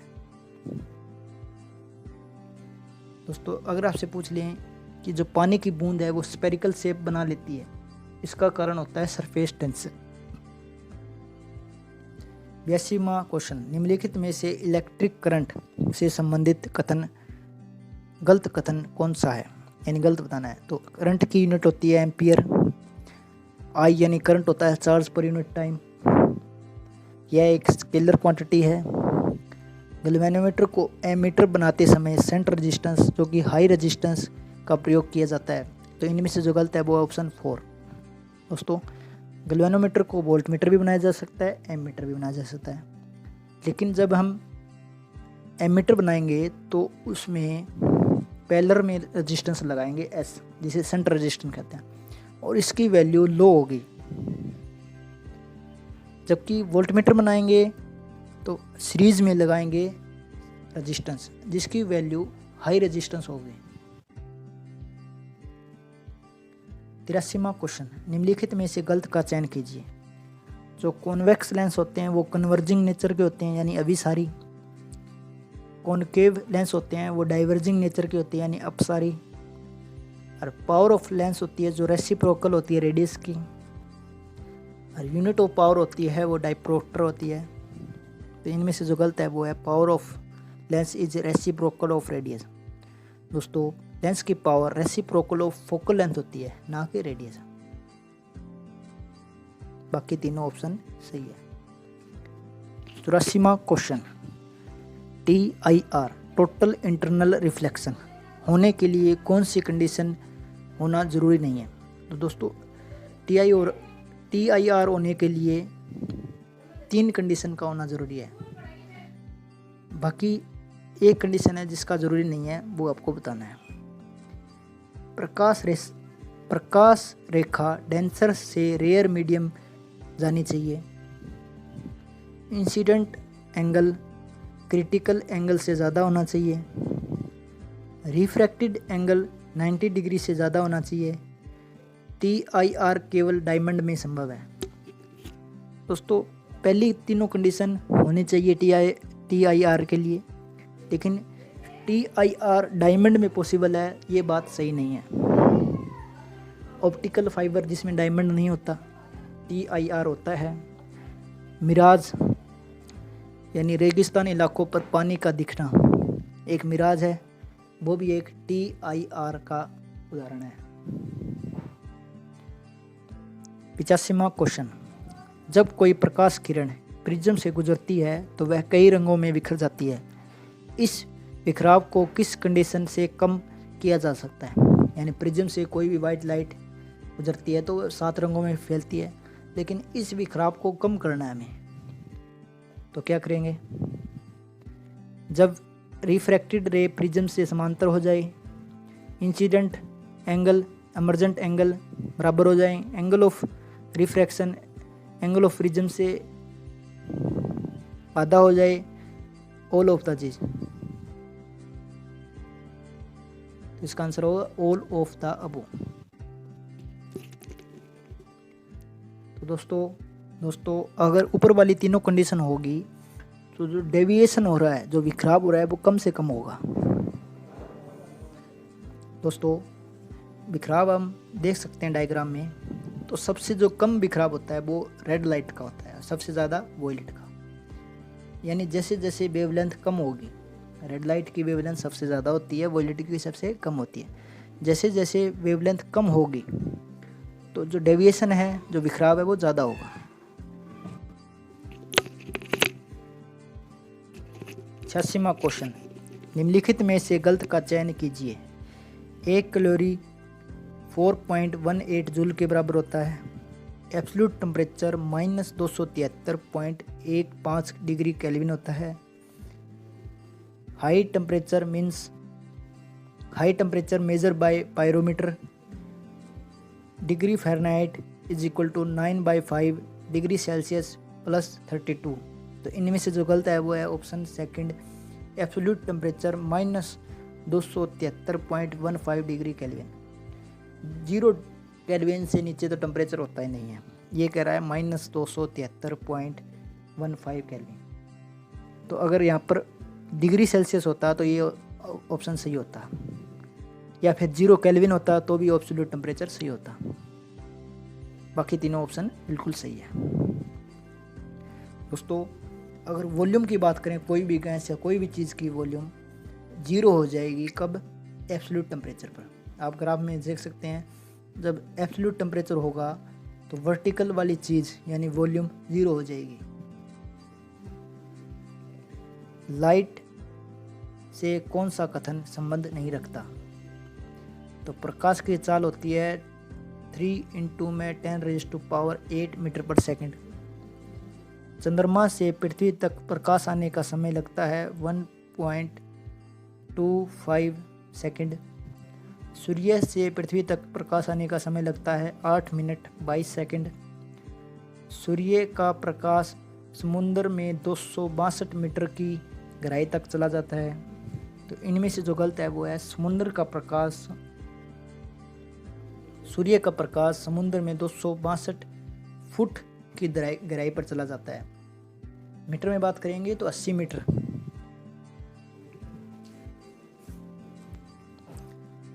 अट्ठाईसवां क्वेश्चन है, निम्नलिखित में से गलत डायमेंशनल फॉर्मूला कौन सा है? तो इनमें से जो गलत है वो होगा option fourth, moment of inertia. तो मोमेंट ऑफ इनर्शिया का डायमेंशन फार्मूला गलत है, बाकी तीनों सही है। दोस्तों डायमेंशन फार्मूला में मास, लेंथ, टाइम ये लिखे जाते हैं।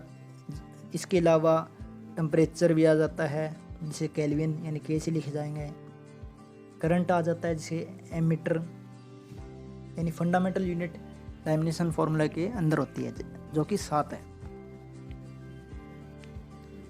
दोस्तों मोमेंट ऑफ इनर्शिया की बात करें, जो आइस स्केटर होते हैं वो स्पीड बढ़ाने के लिए अपने जो बाहें, अपने जो हाथ है वो अंदर की तरफ कर लेती है, जिससे उनकी स्पीड, घूमने की स्पीड है वो बढ़ जाती है। ऐसा क्यों? दोस्तों अगर बाहें यानी हाथ फैलाए हुए होंगे तो इनमें हाई रोटेशनल इनर्शिया लगेगा।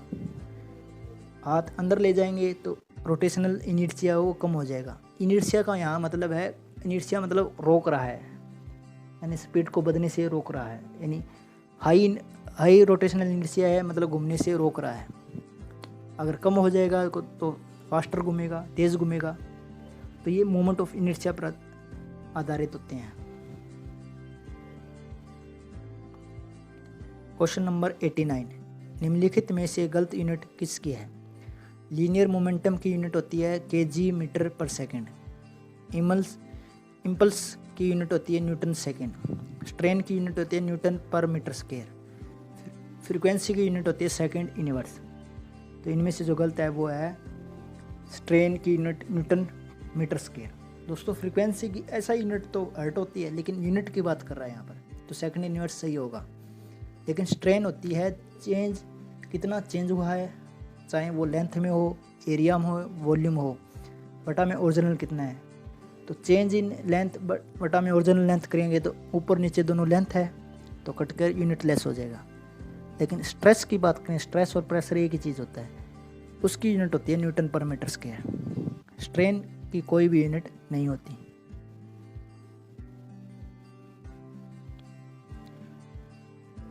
क्वेश्चन नंबर 90, निम्नलिखित में से गलत मिलान का चयन कीजिए। तो रेडियो का आविष्कार मार्कोनी ने किया था। एयरप्लेन का आविष्कार राइट ब्रदर ने किया था। इलेक्ट्रिक लाइट बल्ब का आविष्कार एडिसन ने किया था। टेलीविज़न का आविष्कार ग्राहम बेल ने किया था। तो इनमें से जो गलत है, टेलीविज़न का आविष्कार ग्राहम बेल ने किया था। दोस्तों ग्राहम बेल ने टेलीफोन का आविष्कार किया था। तो पहले टेलीफोन को आप पिक्चर में देख सकते हैं। 91वां क्वेश्चन, निम्नलिखित में से गलत मिलान का चयन कीजिए। मोटरसाइकिल का आविष्कार जी डेमिनियर ने किया था। ट्रांसफॉर्मर का आविष्कार फैराडे ने किया था। बैरोमीटर का आविष्कार पास्कल ने किया था। इलेक्ट्रिक फैन का आविष्कार हिलनर ने किया था। तो इनमें से जो गलत है, बैरोमीटर का आविष्कार पास्कल ने किया था। दोस्तों, पास्कल ने कैलकुलेटर का आविष्कार किया था। दोस्तों, एक फिजिक्स में होता है पास्कल लॉ। तो जितनी भी लिफ्ट्स है वो पास्कल लॉ पर डिपेंड करती है। 92वां क्वेश्चन, निम्नलिखित में से गलत का चयन कीजिए। जो हाइग्रोमीटर होता है वो वाटर प्रेशर नापता है। Gyroscope speed of object. Calorimeter heat नापता है। एसुमुलेटर स्टोरेज इलेक्ट्रिकल एनर्जी मापता है। तो इनमें से गलत है हाइग्रोमीटर। दोस्तों, हाइग्रोमीटर ह्यूमिडिटी मापता है, यानी नमी कितनी है। 93वां क्वेश्चन है, निम्नलिखित में से गलत का चयन कीजिए। तो रेडियो वेव में मैक्सिमम वेवलेंथ होती है। गामा रे में मैक्सिमम फ्रीक्वेंसी होती है। रेड कलर में minimum wavelength in visible light. और इंफ्रा रेड में मैक्सिमम पेनिट्रेशन पावर। इनमें बात करें तो ये ऑप्शन थर्ड भी गलत है। रेड लाइट में मैक्सिमम वेवलेंथ होती है और इंफ्रारेड में मैक्सिमम पेनिट्रेशन पावर होता है। ये ऑप्शन भी गलत है। मैक्सिमम पेनिट्रेशन पावर के लिए फ्रीक्वेंसी ज़्यादा होना चाहिए, तो गामा रे की पेनिट्रेशन पावर सबसे ज़्यादा होती है। जबकि विजुअल लाइट की बात करें तो विजुअल लाइट में मैक्सिमम वेवलेंथ होती है रेड कलर की और मिनिमम वेवलेंथ होती है वॉयलेट कलर की। अगर पेनिट्रेशन पावर की बात करें तो रेडियो एक्टिव मटेरियल में जो गामा रे निकलती है उसकी पेनिट्रेशन पावर ज़्यादा होती है। पेपर, एल्यूमिनियम, कंक्रीट सभी को पार कर देते हैं। जबकि जो बीटा पार्टिकल होते हैं वो पेपर और एल्यूमिनियम तक ही जा पाते हैं। अल्फ़ा पार्टिकल होते हैं उनकी पेनिट्रेशन पावर बहुत ही कम होती है, पेपर को भी पार नहीं कर सकते। निम्नलिखित में से गलत का चयन कीजिए। भूकंप या ज्वालामुखी फटने की भविष्यवाणी। इंफ्रासोनिक, सोनार, अल्ट्रासोनिक, चमगादड़, इंफ्रासोनिक। धातुओं में क्रैक का पता लगाने के लिए अल्ट्रासोनिक। तो इनमें से जो गलत है वो है चमगादड़ में अल्ट्रासोनिक होता है, ना कि इंफ्रासोनिक। दोस्तों, चमगादड़ अल्ट्रा साउंड वेव छोड़ता है जो किसी भी जानवर से टकरा कर वापस आती है और फिर वो डिटेक्ट करता है कि आगे क्या है। 95वां क्वेश्चन, प्रोजेक्टाइल मोशन से संबंधित गलत कथन कौन सा है। तो मैक्सिमम जो हाइट होती है प्रोजेक्टाइल मोशन में वो होती है mu square sine square theta by में 2g। मैक्सिमम रेंज होती है वो होती है mu square sine 2 theta by में g। टाइम ऑफ फ्लाइट होता है 2 म्यू साइन थीटा बाई में g। और at 90 degree angle maximum distance obtain by an object. तो इनमें से जो गलत है वो ऑप्शन फोर्थ है। तो दोस्तों, रेंज अगर मैक्सिमम करनी है तो जो एंगल है वो 45 डिग्री का होगा। फॉर्मूले में देख सकते हैं 45 करेंगे तो साइन 2 थीटा यानी 2 इंटू में 45 90 हो जाएगा और साइन 90 1 होता है। तो 45 एंगल करेंगे तब 90 होगा वहाँ पर। तो ऑप्शन 4 गलत है। तो 45 पर मैक्सिमम रेंज होगी यानी मैक्सिमम डिस्टेंस कवर करेगा। दोस्तों, अगर इसका कभी भी पाथ पूछ लिया आपसे तो ये होगा पैराबोला। 96वां क्वेश्चन, किसी मोड़ पर गाड़ी का पहिया किस ओर उठता है। मोड़ की तरफ, मोड़ से विपरीत, पीछे से, आगे से। तो इनमें से आंसर होगा मोड़ की तरफ। दोस्तों, आपसे ये भी पूछा जा सकता है कि मुड़ते समय कार कभी कभी पलट जाती है।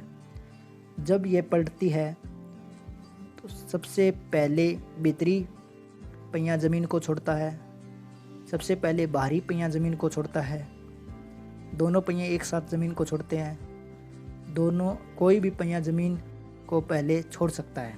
तो इसका आंसर भी होगा सबसे पहले भीतरी पहिया ज़मीन को छोड़ता है, यानी मोड़ की तरफ वाला पहिया ज़मीन को पहले छोड़ेगा, पहले वह उठेगा।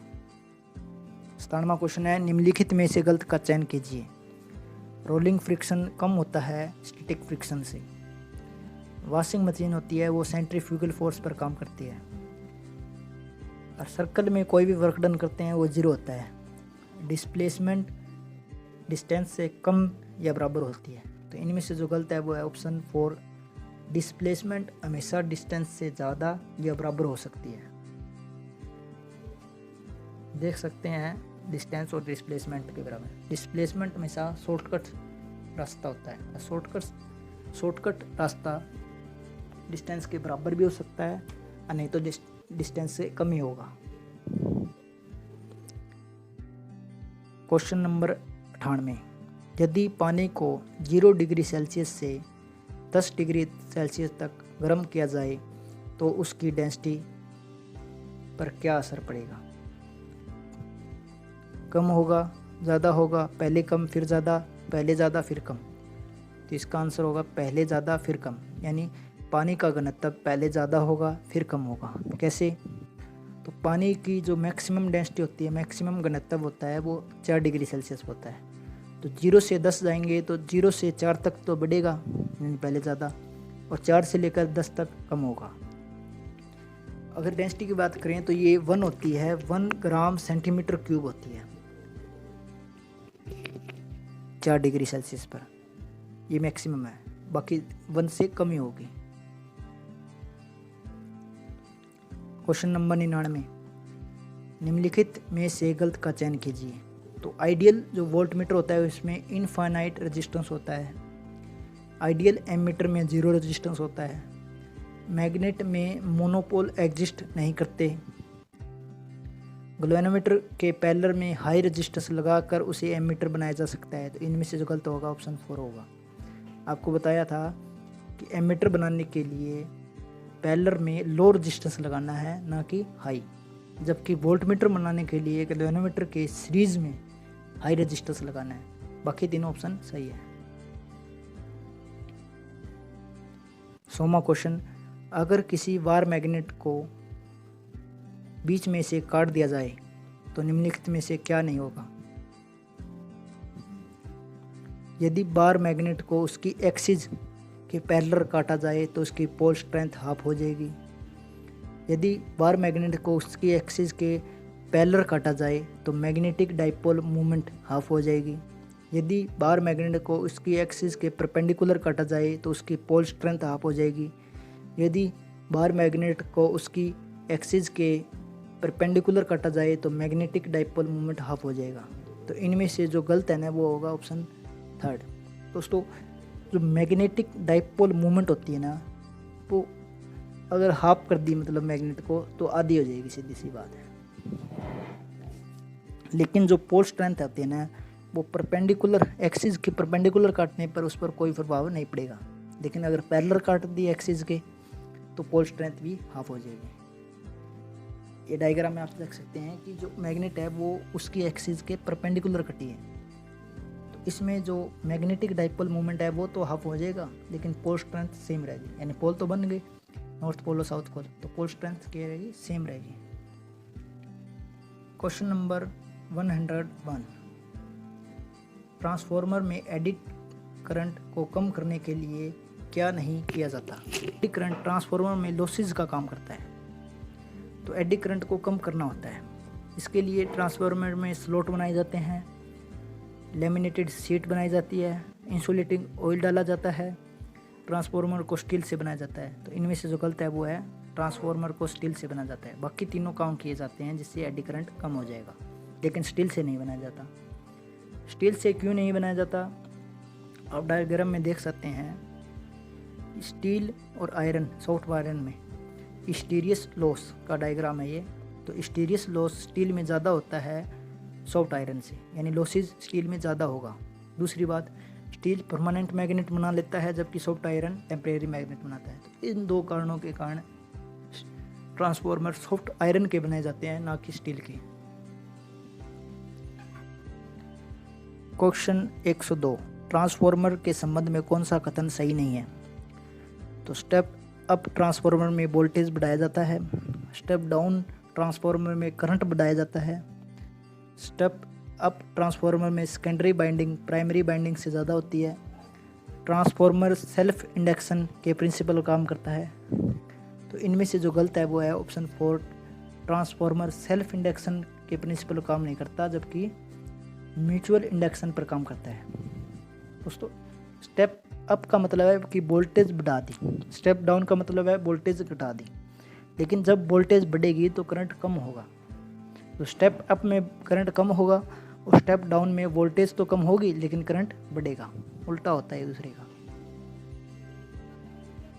क्वेश्चन नंबर 103, निम्नलिखित में से गलत का चयन कीजिए। जो केपलर का 0th लॉ है वो लॉ ऑफ यूनिवर्स, केपलर का first law of orbit, Kepler second law of area, Kepler third law of period. तो इनमें से जो गलत है Kepler 0th law of universe, ऐसा कोई लॉ नहीं है, बाकी तीनों ऑप्शन सही है। केपलर फर्स्ट लॉ कहता है कि सन के अराउंड जितने प्लानट चक्कर लगा रहे हैं वो इलिप्टिकल पाथ में लगा रहे हैं, और इलिप्टिकल पाथ के हमेशा 2 फोकस होते हैं। तो सन किसी एक फोकस पर है, ठीक है। सेकंड लॉ कहता है कि एक फिक्स इंटरवल में जितना एरिया कवर करेगा वो एरिया हमेशा बराबर होगा। जैसे कोई प्लानट सन के नज़दीक आ गया तो एरिया ज़्यादा कवर कर लेगा, दूर होगा तो सेम टाइम में थोड़ा एरिया कवर करेगा, तो कुल मिलाकर दोनों एरिया बराबर होंगे। तीसरा लॉ कहता है कि टाइम का स्क्वायर सेमी मेजर एक्सिस के क्यूब के बराबर होगा। क्वेश्चन नंबर 104, निम्नलिखित में से गलत का चयन कीजिए। जो रेक्टिफायर होता है वो एसी को डीसी में कन्वर्ट करता है, एम्पलीफायर डीसी को एसी में कन्वर्ट करता है, फोटो डायोड लाइट एनर्जी को इलेक्ट्रिकल एनर्जी में कन्वर्ट करता है, एलईडी इलेक्ट्रिकल एनर्जी को लाइट एनर्जी में कन्वर्ट करती है। तो इनमें से जो गलत है वो है एम्पलीफायर। दोस्तों, एम्पलीफायर एक इलेक्ट्रॉनिक डिवाइस है जो कि voltage, current, power of A signal को इंक्रीज करता है, ना कि डीसी को एसी में कन्वर्ट करता है। 105वां क्वेश्चन है, निम्नलिखित में से गलत का चयन कीजिए। लिफ्ट में एल्सरेशन बढ़ने पर भारी महसूस होता है, मतलब जैसे जैसे एल्सरेशन बढ़ेगा भारी महसूस होगा, घटने से हल्का महसूस होगा, लिफ्ट का तार टूटने पर बहुत भारी महसूस होगा, लिफ्ट का एक समान वेग यानी सेम वेलोसिटी से ऊपर नीचे जाने पर समान वजन ही महसूस होता है। तो इनमें से जो गलत है वो है लिफ्ट का तार टूटने पर बहुत भारी महसूस होगा। दोस्तों, लिफ्ट का तार टूटने पर वजन महसूस ही नहीं होगा, व्यक्ति लिफ्ट का तार टूटने पर वेटलेस कंडीशन आ जाएगी, यानी कोई वेट नहीं। दोस्तों, मूवी में दिखाया जाता है कि लिफ्ट का तार टूटता ही लिफ्ट जल्दी से नीचे आती है, लेकिन रियल लाइफ में ऐसा नहीं होता। यहाँ पर बहुत सारे सेफ्टी सिस्टम होते हैं जिससे तार टूट भी जाए तो भी लिफ्ट एकदम से नीचे नहीं आएगी। 106वां क्वेश्चन, एक लड़की बैठे हुए झूला झूल रही है, मतलब बैठी हुई है। यदि वे खड़ी होकर झूला झूलने शुरू कर दे तो झूले का दोलन काल यानी ऑसिलेशन पीरियड क्या होगा?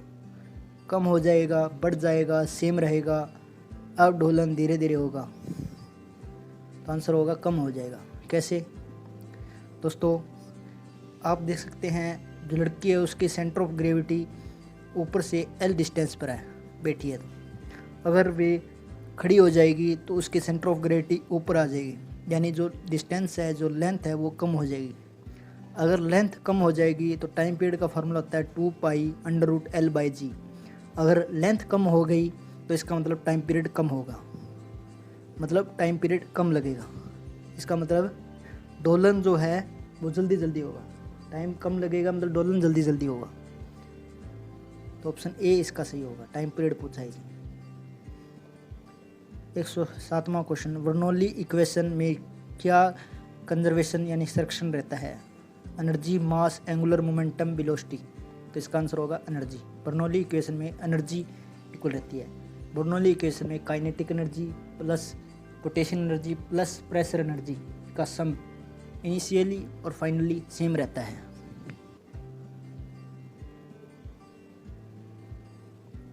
एक 108वां क्वेश्चन, यदि किसी व्यक्ति का पृथ्वी पर मास 60 kg है तो चांद पर उसका मास कितना होगा?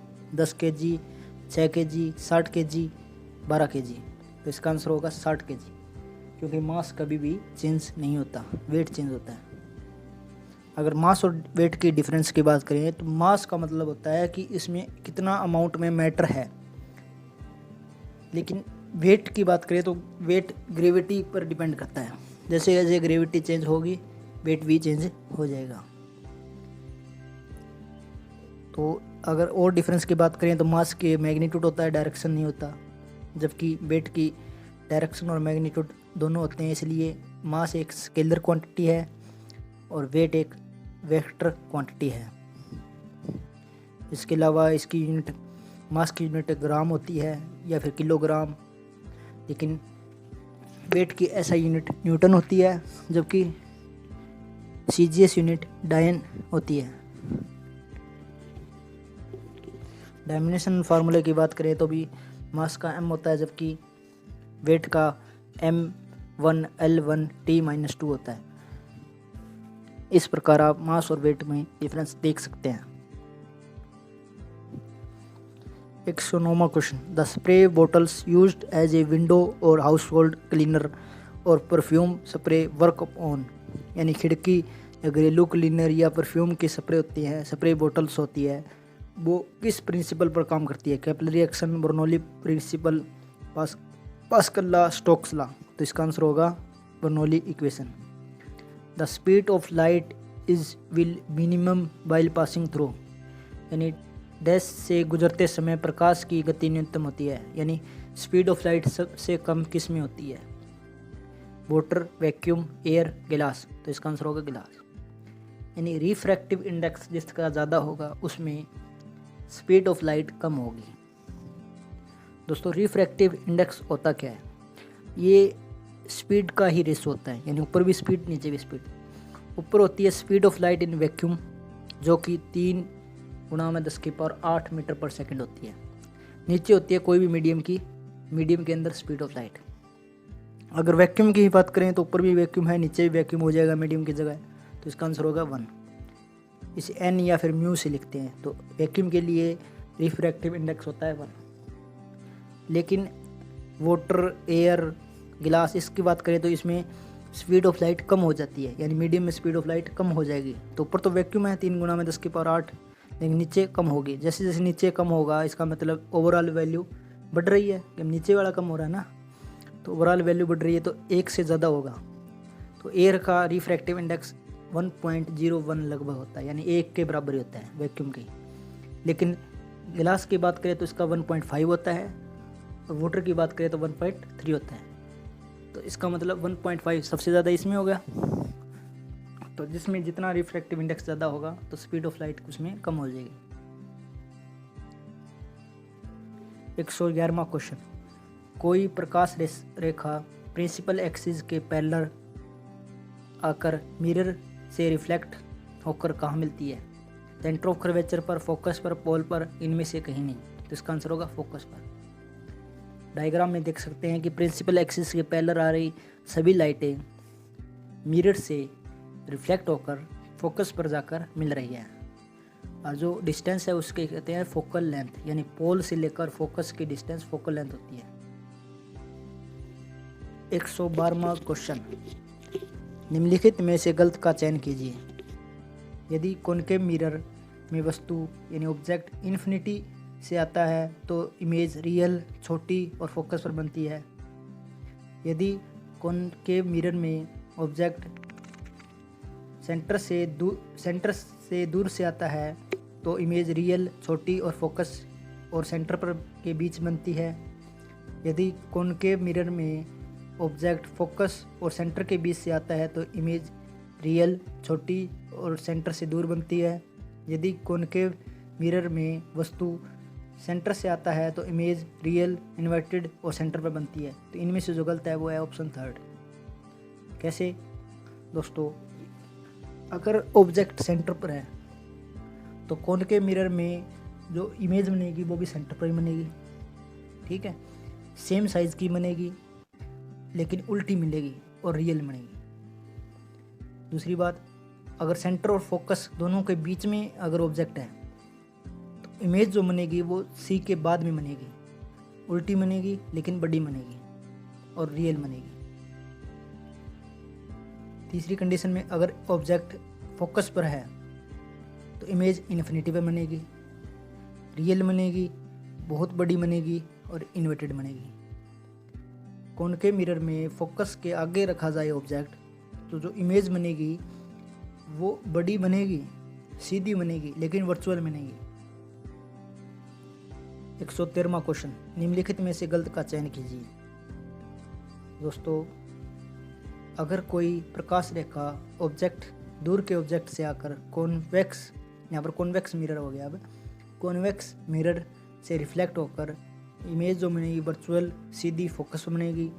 सेंटर पर होता है तो रिफ्लेक्ट होकर इमेज वर्चुअल सीधी और छोटी बनेगी।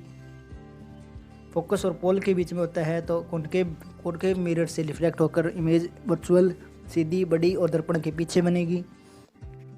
और फोकस से आकर कॉनकेव मिरर के रिफ्लेक्ट होकर इमेज रियल उल्टी बहुत बड़ी और फोकस पर बनेगी। तो इनमें से जो गलत है वो इस पर ऑब्जेक्ट रखा है तो इसकी इमेज जो है जो इन्फिनिटी पर बनेगी, बहुत बड़ी बनेगी और रियल बनेगी। ये ऑप्शन सही होगा। 114वां क्वेश्चन, निम्नलिखित में से गलत का चयन कीजिए। मिरर फार्मूला होता है 1/b + 1/u = 1/f। v होती है इमेज की डिस्टेंस, u होता है ऑब्जेक्ट की डिस्टेंस और f होता है फोकल लेंथ। लेंस फार्मूला होता है 1/b - 1/u = 1/f और रेडियस ऑफ कर्वेचर होता है f/2। मैग्नीफिकेशन पावर होती है -b/u। तो इनमें से जो गलत है वो होता है radius of curvature f/2। Radius focal length की आधी नहीं होती, फोकल लेंथ रेडियस की आधी होती है, यानी f = r/2 होगा।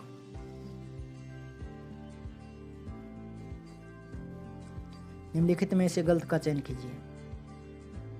तो Cp is less than Cb, Cp - Cb = R, Pv = nRT, Cp bye में Cb = गामा। तो Cp होता है specific heat at constant pressure और Cv होता है specific heat at constant volume. तो इनमें से जो गलत है वो है आंसर ऑप्शन ए। Cp यानी specific heat at constant pressure हमेशा बड़ा होता है, specific heat at constant volume पर बड़ा होता है। इसमें छोटा दे रखा है इसलिए गलत है, बाकी सही है ऑप्शन। इसके अलावा इसमें से आपसे पूछ सकते हैं कि जो मोनोटोमिक गैस होती है उसकी डिग्री ऑफ फ्रीडम 3 होती है। F यहाँ पर डिग्री ऑफ फ्रीडम है। डायटोमिक के लिए डिग्री ऑफ फ्रीडम होती है 5। ट्राइटोमिक के लिए डिग्री ऑफ फ्रीडम होती है 6। वहीं अगर बात करें Cb यानी मोनोटोमिक के लिए Cb होती है 3r/2, Cp होती है 5r/2 और Cp और Cb को रेशा करेंगे तो वह आंसर आएगा 5/3। इसी प्रकार डायटोमिक गैस के लिए Cb होता है 5r/2, Cp होता है 7r/2 और गामा होता है 7/5। इसी प्रकार ट्राइटोमिक गैस के लिए Cb होता है 3r, Cp होता है 4r और गामा होता है 4/3। तो ये आपसे डायरेक्ट पूछा जा सकता है। 116वां क्वेश्चन, किसी वस्तु को दी गई या उससे ली गई ऊष्मा यानी हीट की वह मात्रा जो उस वस्तु का तापमान 1 डिग्री तक बढ़ा दे या घटा दे उसे क्या कहते हैं। तो बढ़ा भी सकती है तापमान 1 डिग्री, घटा भी सकती है, तो इसके कहते हैं specific heat, option A. Energy का फार्मूला होता है हीट एनर्जी का mc∆T। m होता है मास, c यहाँ पर है स्पेसिफिक हीट कैपेसिटी और ∆T है टेम्परेचर चेंज या टेम्परेचर डिफरेंस। 117वां क्वेश्चन, निम्नलिखित में से गलत का चयन कीजिए। तो स्पेसिफिक हीट होता है उसका फार्मूला होता है हीट बाय में मास इनटू में change in temperature. Specific heat की यूनिट होती है जूल बाय किलोग्राम केल्विन और ratio of linear areal cubic expansion यानी अल्फ़ा बीटा गामा का जो रेशो होता है वो हमेशा 1:2:3 होता है। Commercial unit of heat is joule होती है। तो इनमें से जो गलत है वो answer option 4 commercial unit of heat calorie होती है। 1 कैलोरी 1000 कैलोरीज के बराबर होती है, या 1 किलो कैलोरीज भी कह सकते हैं। अगर ऐसा यूनिट पूछ ले तो ये होती है जूल, लेकिन कमर्शियल यूनिट पूछ ले तो ये होती है कैलोरी। 1 कैलोरी 4.184 जूल के बराबर होती है। 118वां क्वेश्चन, निम्नलिखित में से गलत डायमेंशनल फॉर्मूला का चयन कीजिए। तो इसका जो आंसर होगा वो होगा टेम्परेचर। दोस्तों टेम्परेचर में T1 यहाँ पर टाइम है, टेम्परेचर नहीं, तो T तो 0 ही होगा T1, लेकिन केल्विन आ जाएगा यहाँ पर, यानी K1 हो जाएगा। टेबल में आप देख सकते हैं टेम्परेचर की यूनिट होती है केल्विन और डायमेंशन फार्मूला में K1 हो जाएगा। इसी प्रकार आप हीट की यूनिट जूल, स्पेसिफिक हीट की joule kg, kelvin, thermal capacity, latent heat, gas constant, इस प्रकार आप सभी की यूनिट और डायमेंशनल फार्मूला देख सकते हैं। अगर आपको यूनिट पता है तो डायमेंशनल फार्मूला आराम से निकाला जा सकता है। 119वां क्वेश्चन, यदि किसी वस्तु को कॉन्वेक्स लेंस के फोकस और लेंस के सेंटर के बीच रखा जाए तो इमेज के बारे में गलत कथन कौन सा है?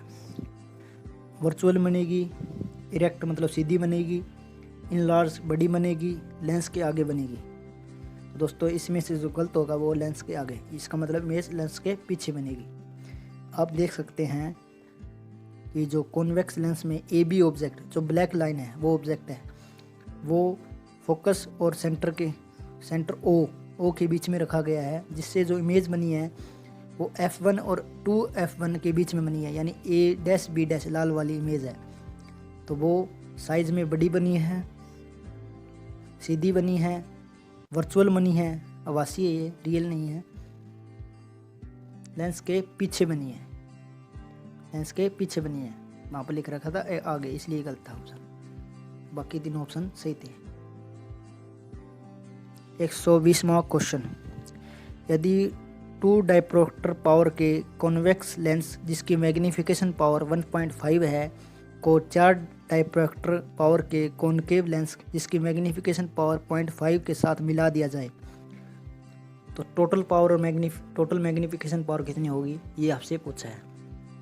तो इसका जो आंसर होगा वो होगा, टोटल जो पावर होगी वो होगी -2 और टोटल मैग्नीफिकेशन होगा 0.75। दोस्तों इसका फार्मूला होता है, जो पावर होती है वो सभी को ऐड करने पर मिलती है टोटल पावर, लेकिन मैग्नीफिकेशन होता है वो सभी मैग्नीफिकेशन के मल्टीप्लाई से मिलता है। तो कॉन्वेक्स लेंस की पावर होती है वो पॉजिटिव लेनी होती है और कॉनकेव की नेगेटिव। ठीक है, तो इसी प्रकार हम मैग्नीफिकेशन लेंगे तो मल्टीप्लाई करना है, यानी 1.5 को 0.5 के साथ मल्टीप्लाई करना है। इस प्रकार जो टोटल मैग्नीफिकेशन होगा वो हो जाएगा 0.75। लेकिन टोटल पावर की बात करें तो जो कॉन्वेक्स लेंस है उसकी पावर पॉजिटिव लेंगे, यानी 2 को पॉजिटिव लेंगे, जबकि कॉनकेव लेंस है उसकी पावर नेगेटिव लेंगे, लेकिन इसका मतलब -4 लेंगे। तो 2 - 4 आंसर हो जाएगा -2, तो टोटल पावर होगी वो -2 होगी। लास्ट और 121वां क्वेश्चन, निम्नलिखित में से गलत का चयन कीजिए।